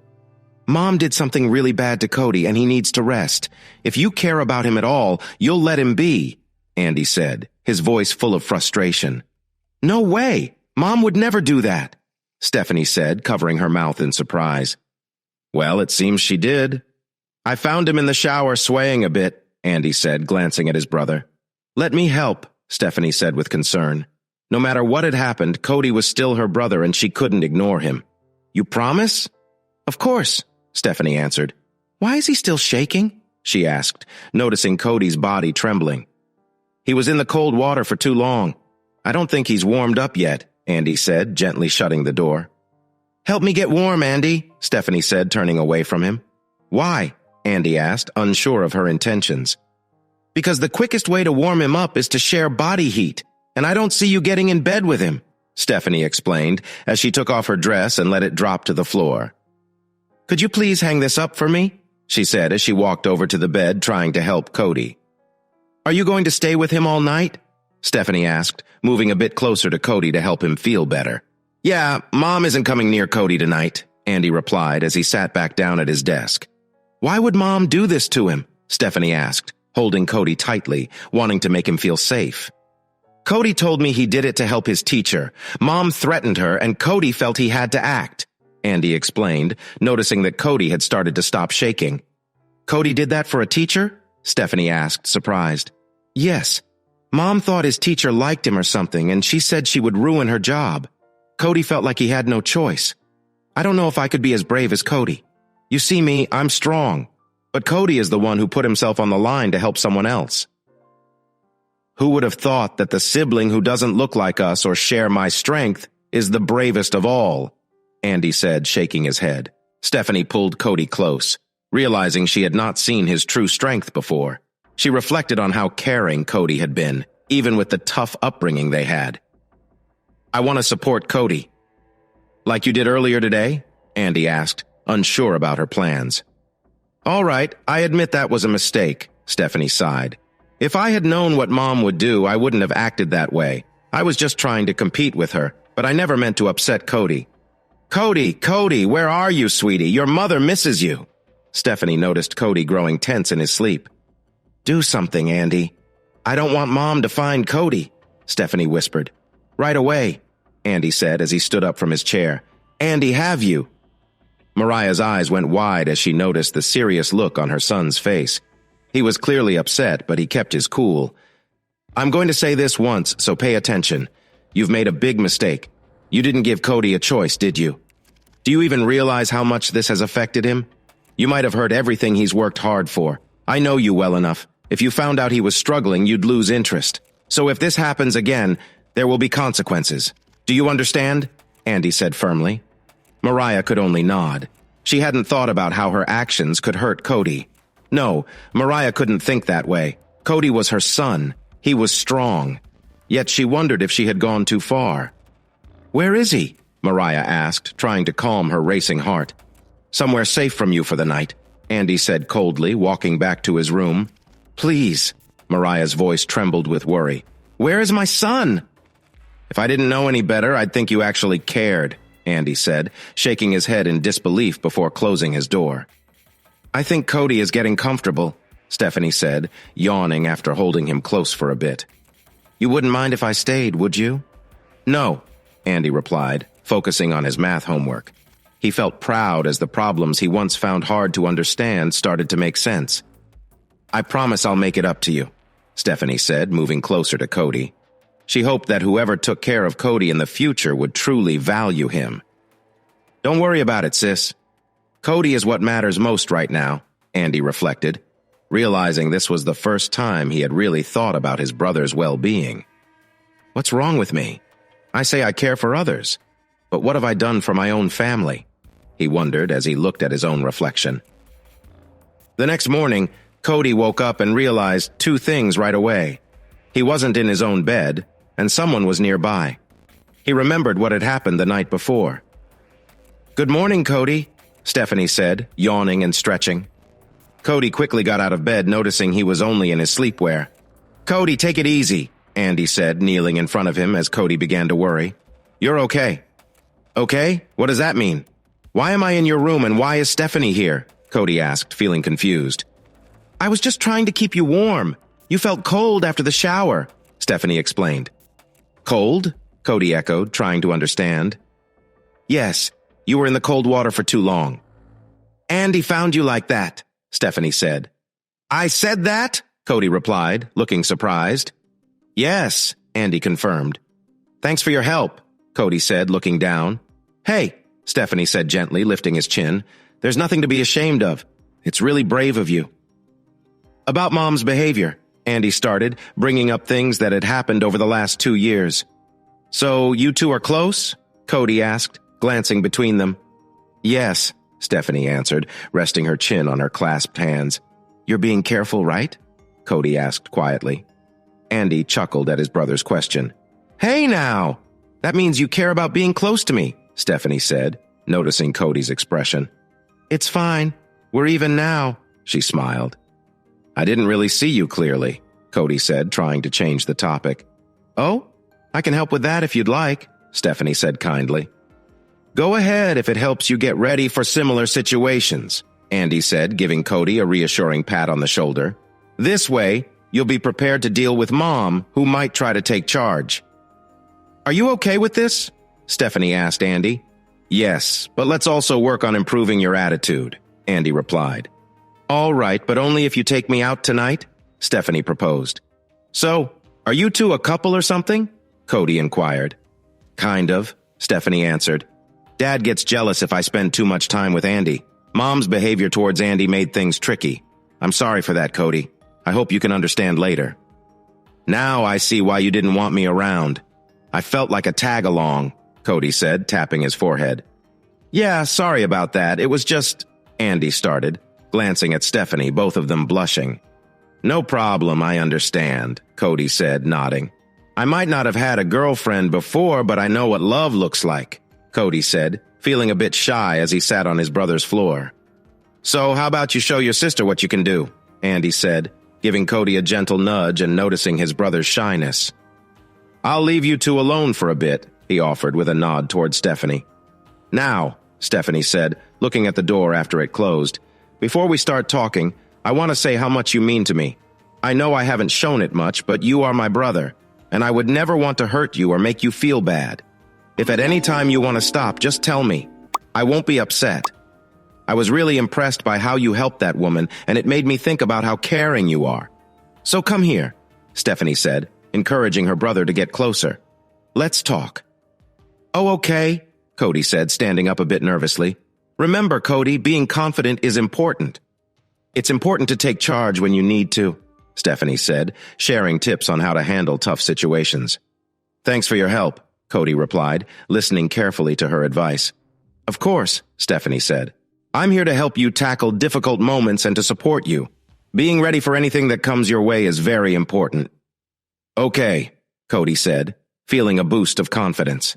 Now, go get ready. I'm going to head back to my room, Stephanie said, starting to leave. We can talk more later and we'll take it one step at a time to help you feel stronger. Understood, Cody said, quickly putting on the clothes that Andy had brought him. Also, Cody, Stephanie said as he walked toward the door, I know this might feel strange, but being prepared can really help. Andy and I are here for you. Really? That was fast. I thought you and Stephanie would take a little longer, Andy said as Cody walked out of the room. Oh, I understand, he added, realizing what was happening. Maybe it was a bit too early. A little bit, Cody agreed, but I don't want someone telling me what to do. I completely understand that. Has she always been this understanding? Cody asked, noticing how different his sister was acting. Yeah, she can surprise you sometimes. Mom can be a lot to deal with, Andy said, rubbing the back of his neck. But Mom doesn't know we've been talking about this.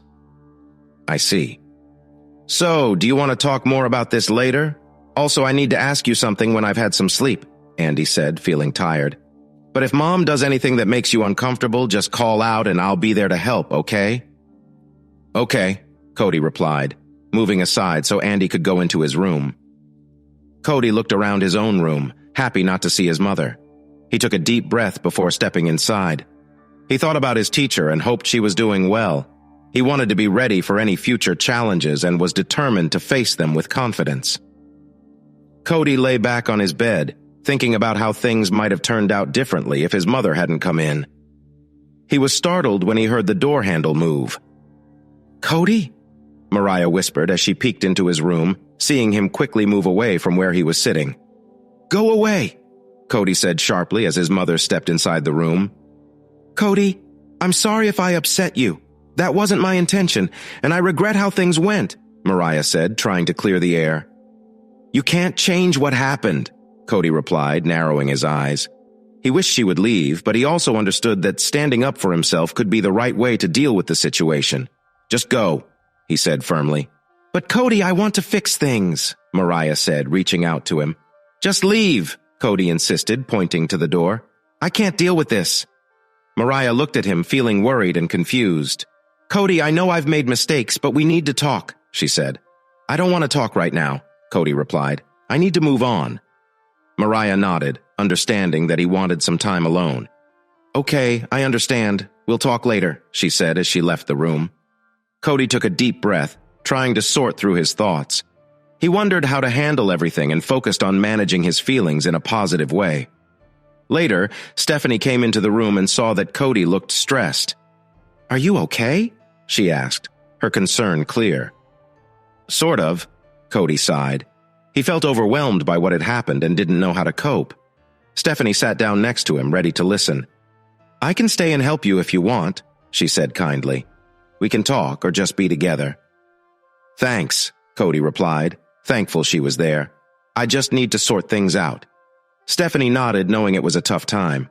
I'm here for you and we'll get through this together, she said, giving him a warm smile.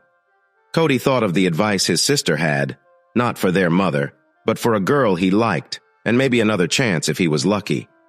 Understanding how to connect with someone you care about is important for when you start a relationship. I want to help you learn so you can feel ready, Stephanie said, showing her support.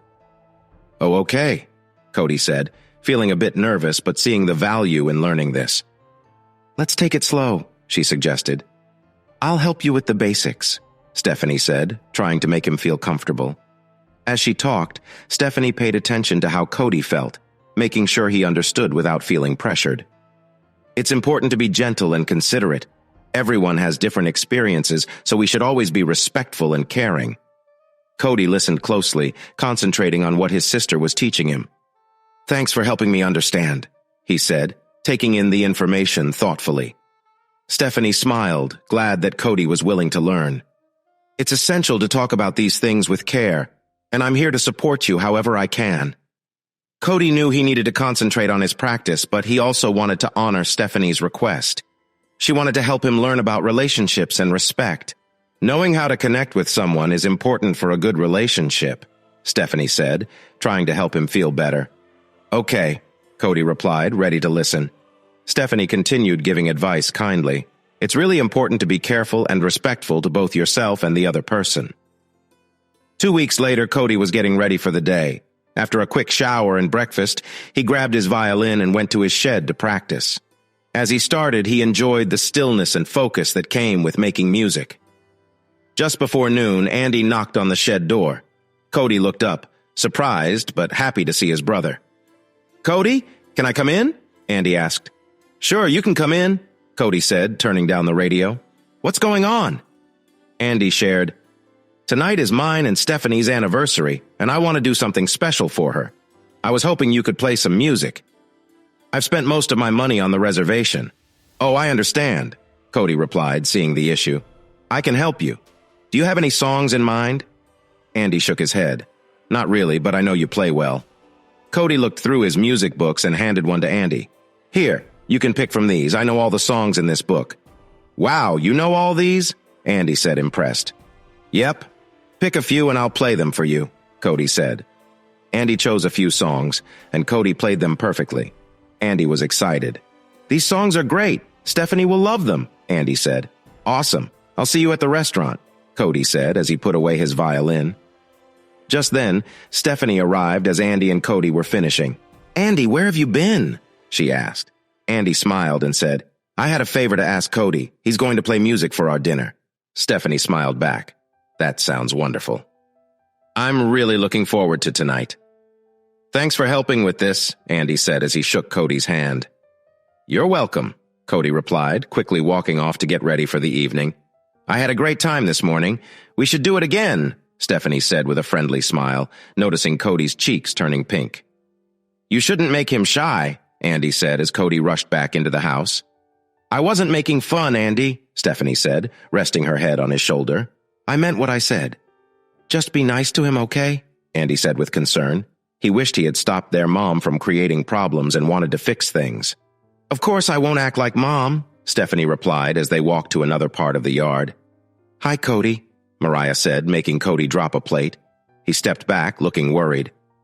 "Cody, don't be upset. I'll leave," she said, stepping out of the room. She leaned against the wall, feeling sad about her son's reaction. She hadn't meant to scare him, and she felt bad about what she did. "Wow!" Cody exclaimed as he looked at the broken plate. He wished he could be more relaxed around his mother, but it was hard to stay calm. He needed to stay alert to protect Rosalind. "Cody?" Mariah called from the door where the cleaning supplies were kept. "I'm really sorry for how I made you feel. I don't know why I acted like that. I hope I haven't hurt you in any lasting way," she said, her voice a bit shaky. "I get it if you can't forgive me right now, but I hope that one day you will." Cody stood at the counter, thinking about his mother's words. He wondered how he could turn this situation to his advantage.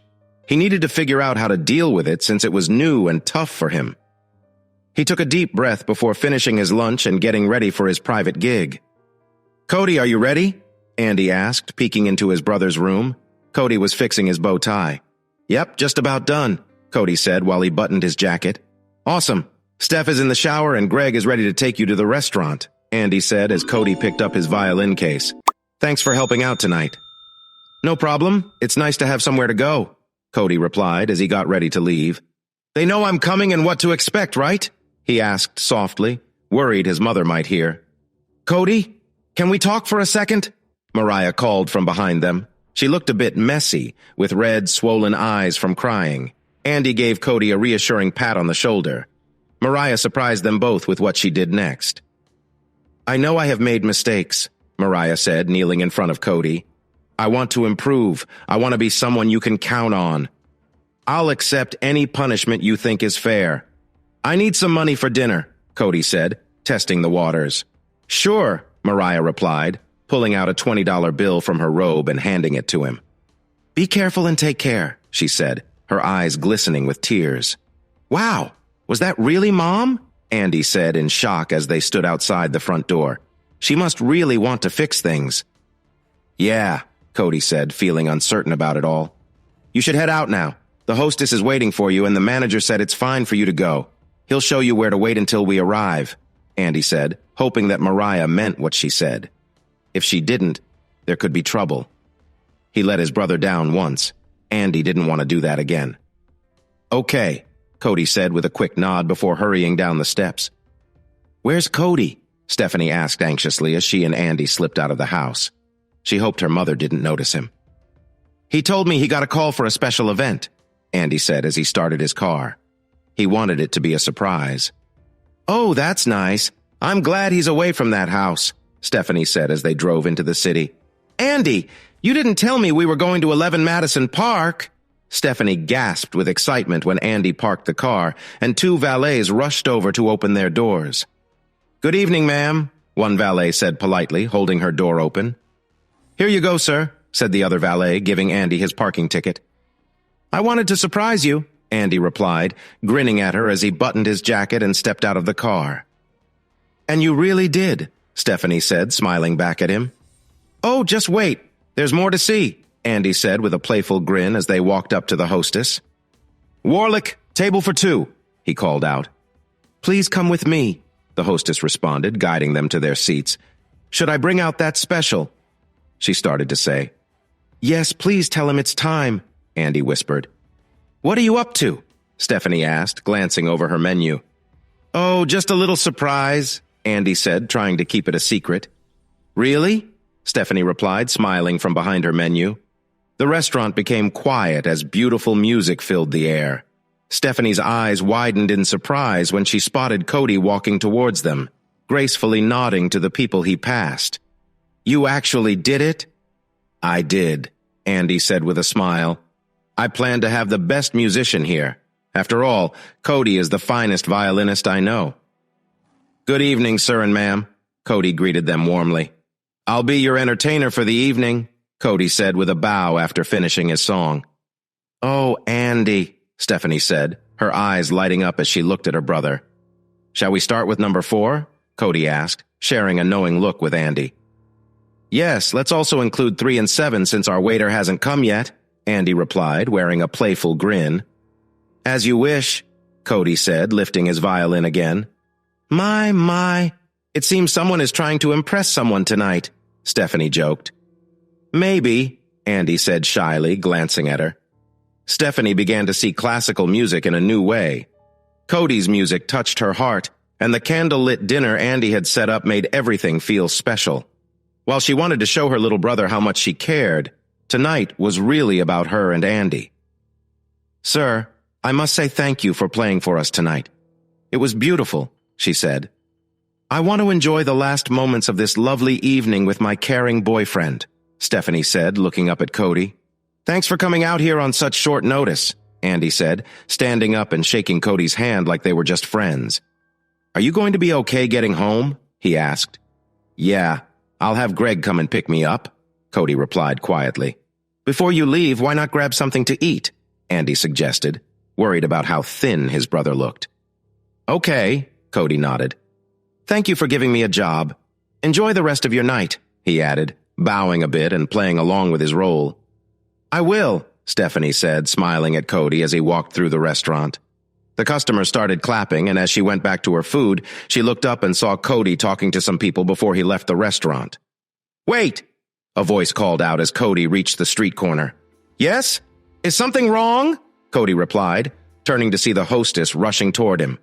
My manager wants to talk to you. Can you come back inside for a moment? She said, pointing back to the restaurant. Did I do something wrong? Cody asked as they walked together. Oh no, not at all, she said with a smile as she opened the door. Boss, I was able to catch him, she said to her manager at the front. Great. I was really impressed by your music. We have a band that plays here sometimes, but I'd like to hire you for a private party next Saturday night for about 3 hours. You'll earn $300. Can you really play for that long? Yes, I can, but I will need to take short breaks to rest my fingers every hour. Also, what kind of songs do you want me to play for the event? Cody asked, feeling excited about his first paid performance.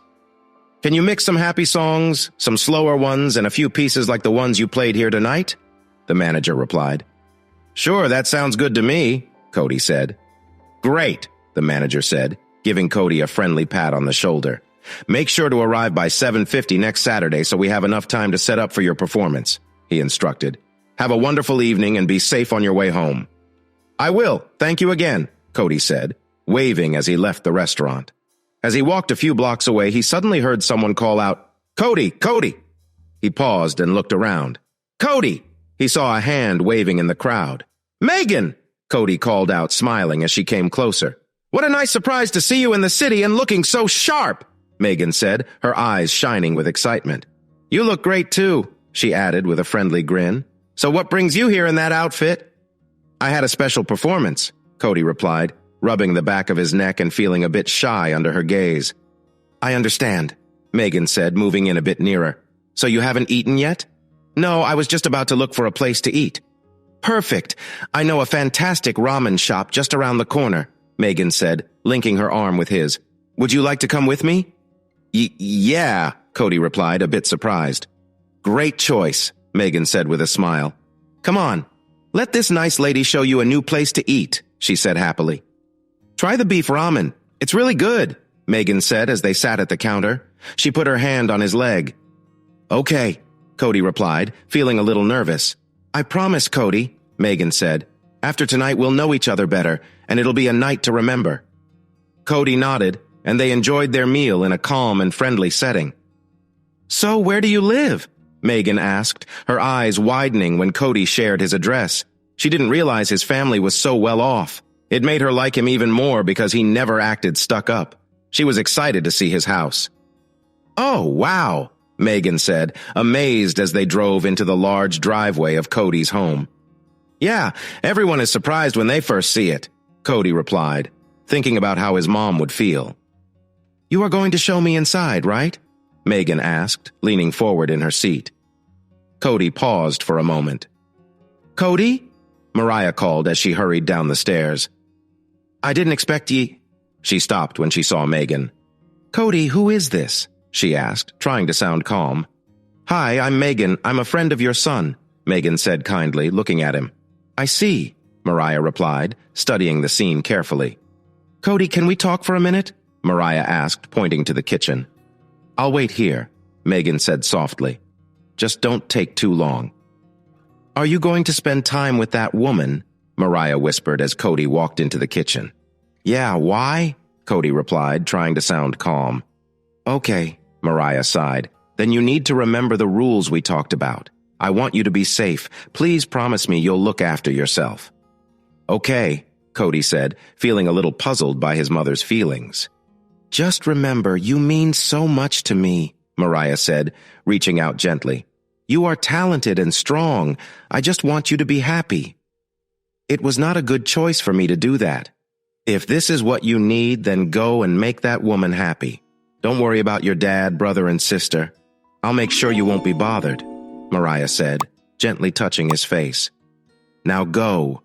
"You don't want to keep her waiting," she said, turning away to hide the tears in her eyes. "Is everything okay?" Megan asked as Cody hurried toward the stairs.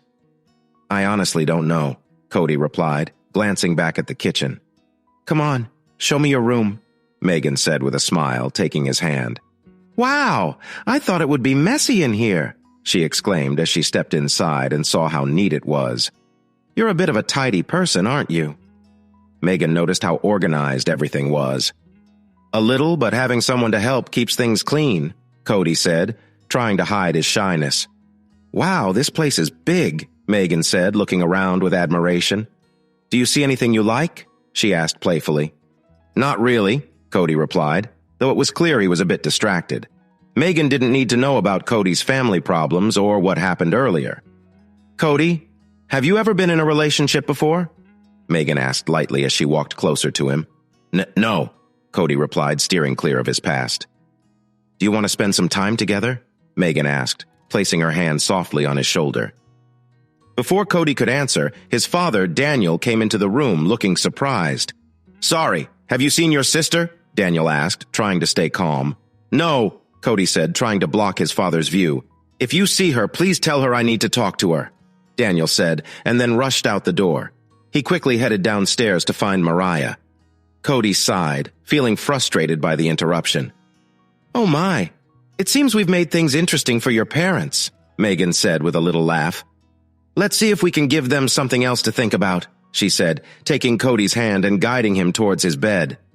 Megan felt a strong desire to be close to him and wanted to share a special moment together. She longed to feel their bond grow stronger. I'm going to, Megan said, her voice filled with excitement as she tried to connect with him. I've wanted to do this for a long time, Megan said softly, gazing at him. Are you prepared? She asked, looking out for their safety. Yes, Cody answered, a little nervous. You're so sweet, Megan said with a smile, lightly touching his cheek. She found it funny how quickly he relaxed as they continued to talk. Cody, she whispered, leaning in closer. Let's enjoy this time together. The next morning, Cody awoke to the soft light of dawn coming through the window. He looked down and saw Megan peacefully asleep on his chest, and he felt comforted by her presence. He quietly got out of bed, trying not to wake her from her peaceful sleep. Good morning, Megan said, stretching as she woke up. Good morning, Cody replied, turning in his chair and feeling a bit shy when she gave him a playful smile. I really enjoyed last night. I hope I wasn't too loud, Megan said, her face bright with happiness. What were you doing that made you get up? It must be important, she added, looking at him as the morning sun lit up her face. I'm practicing some new songs for a show I have next Saturday night. Oh, which ones? Can you play one for me? Megan asked, clearly excited. Of course, Cody said, standing up. Megan hugged the blanket to her chest as she leaned on her arm. Megan smiled widely as Cody started to play Love Me Like You Do by Ellie Goulding on his violin. She was amazed that such a beautiful song could be played on a violin, and she silently sang the words as she swayed with the music. Can I use your shower? I'll be late for work, Megan said, suddenly realizing the time. Of course, Cody replied, putting the violin in its case and checking the hallway to make sure it was empty. He signaled for her to go ahead, and she quickly went into the bathroom. I had a great time last night, Megan said, giving Cody a quick kiss on the cheek. Don't let me rushing to work bother you. I want to see you again, she added, lightly touching his cheek before shutting the door. Oh, wow, Megan exclaimed in surprise as she opened the door, wrapped in a towel. She saw two shocked faces staring at her. Excuse me, I need to get to work, Megan said shyly. Oh, right, Andy said, pulling his sister back. Both looked puzzled as Megan hurried into Cody's room. Andy, who was that and why is she in Cody's room? Stephanie asked, clearly curious. She saw Andy smiling and felt worried. You really shouldn't think about getting close to her, she said firmly. What? No way. Even if I wanted to, she's not into me, Andy replied, glancing at her. What do you mean? Stephanie asked, confused. She likes Cody, Andy whispered, nodding as Cody's door opened. I'm really sorry about this, Megan said, giving Cody a quick kiss. Next time, I'll take you to my place and cook you breakfast to make up for it, she added, clearly enjoying his company. Hey, it's all good, Cody said, trying to stay relaxed as he saw his siblings. You have my number, just text me, Megan said with a smile before leaving quickly. Dude, Andy exclaimed as he entered Cody's room. When I gave you that cash, I had no idea you'd be involved with Megan. Was she nice? He asked with interest. Andy, out, Cody replied. Now, Stephanie said, crossing her arms. Why? Andy asked, looking puzzled by her reaction. Yeah, she was nice, Cody said, casually making his bed. Hey, remember how you said you would help me with some fitness? Yeah, Andy replied, raising an eyebrow. Could you help me get in better shape? Cody asked, adjusting his pillows. Sure, we can start, Andy began, but was cut off by the serious looks from Stephanie and their mom at the door. Andy, leave, Mariah and Stephanie said together. Now, they added firmly. After lunch, okay? Andy said as his sister and mom guided him out. Cody, why was that woman here? Mariah asked, her face showing concern. Why did you have to bring her here? Stephanie said, sounding frustrated. I wanted to spend more time with you. She gave me a ride home, sis, and what does it matter who I hang out with? Cody replied, feeling a little defensive. Do you really want me like that? Cody asked, looking at his sister with doubt. But Cody, I do. Mariah rushed to him. I know you want to try new things, and I know what happened was hard. I want to make up for it, she said, revealing her true feelings. I realize I affected you, and I want to provide something good in return. She handed him a pair of fluffy cuffs. I don't like feeling trapped, so this is my way of saying I'm sorry. I know it can't change what happened, but maybe it will help. Well, I might not want things to change between us like that, but I care about you, Stephanie said shyly. So I'm going to help you get past that experience, she added, trying to be kind. Wait! Stephanie dashed out of the room and came back with a damp cloth. I don't want any reminders of what happened before, she said, crinkling her nose. Just hold on.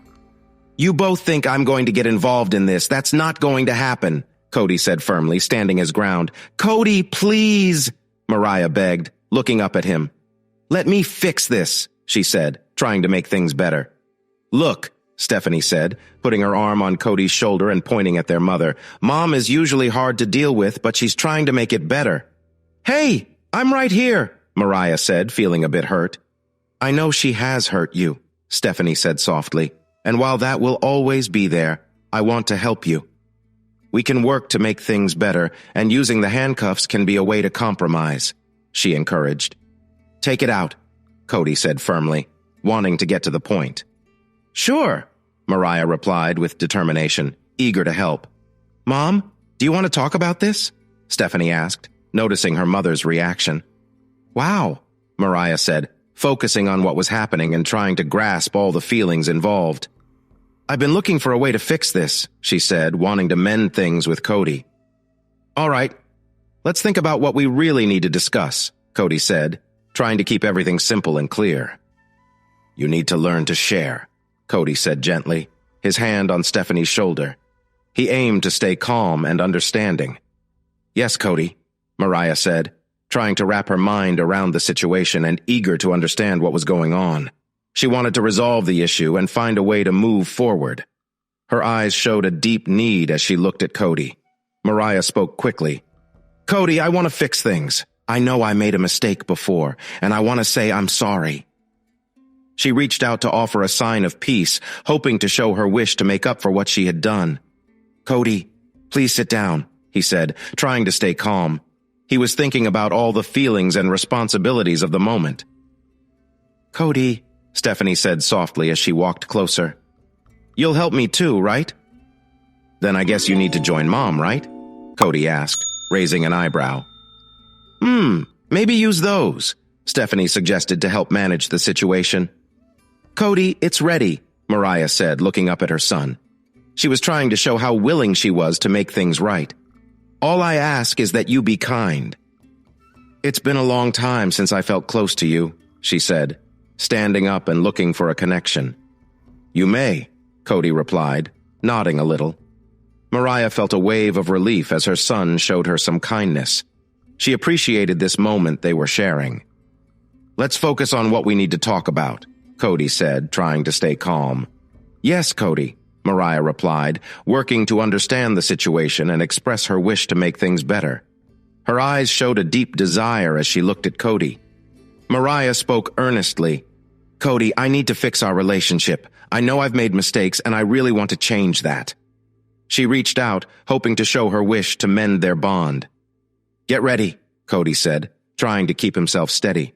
He felt the weight of the moment and thought about the ups and downs in their relationship. Cody, Stephanie said softly, you will help me too, right? Then you should talk to Mom, Cody replied, raising an eyebrow.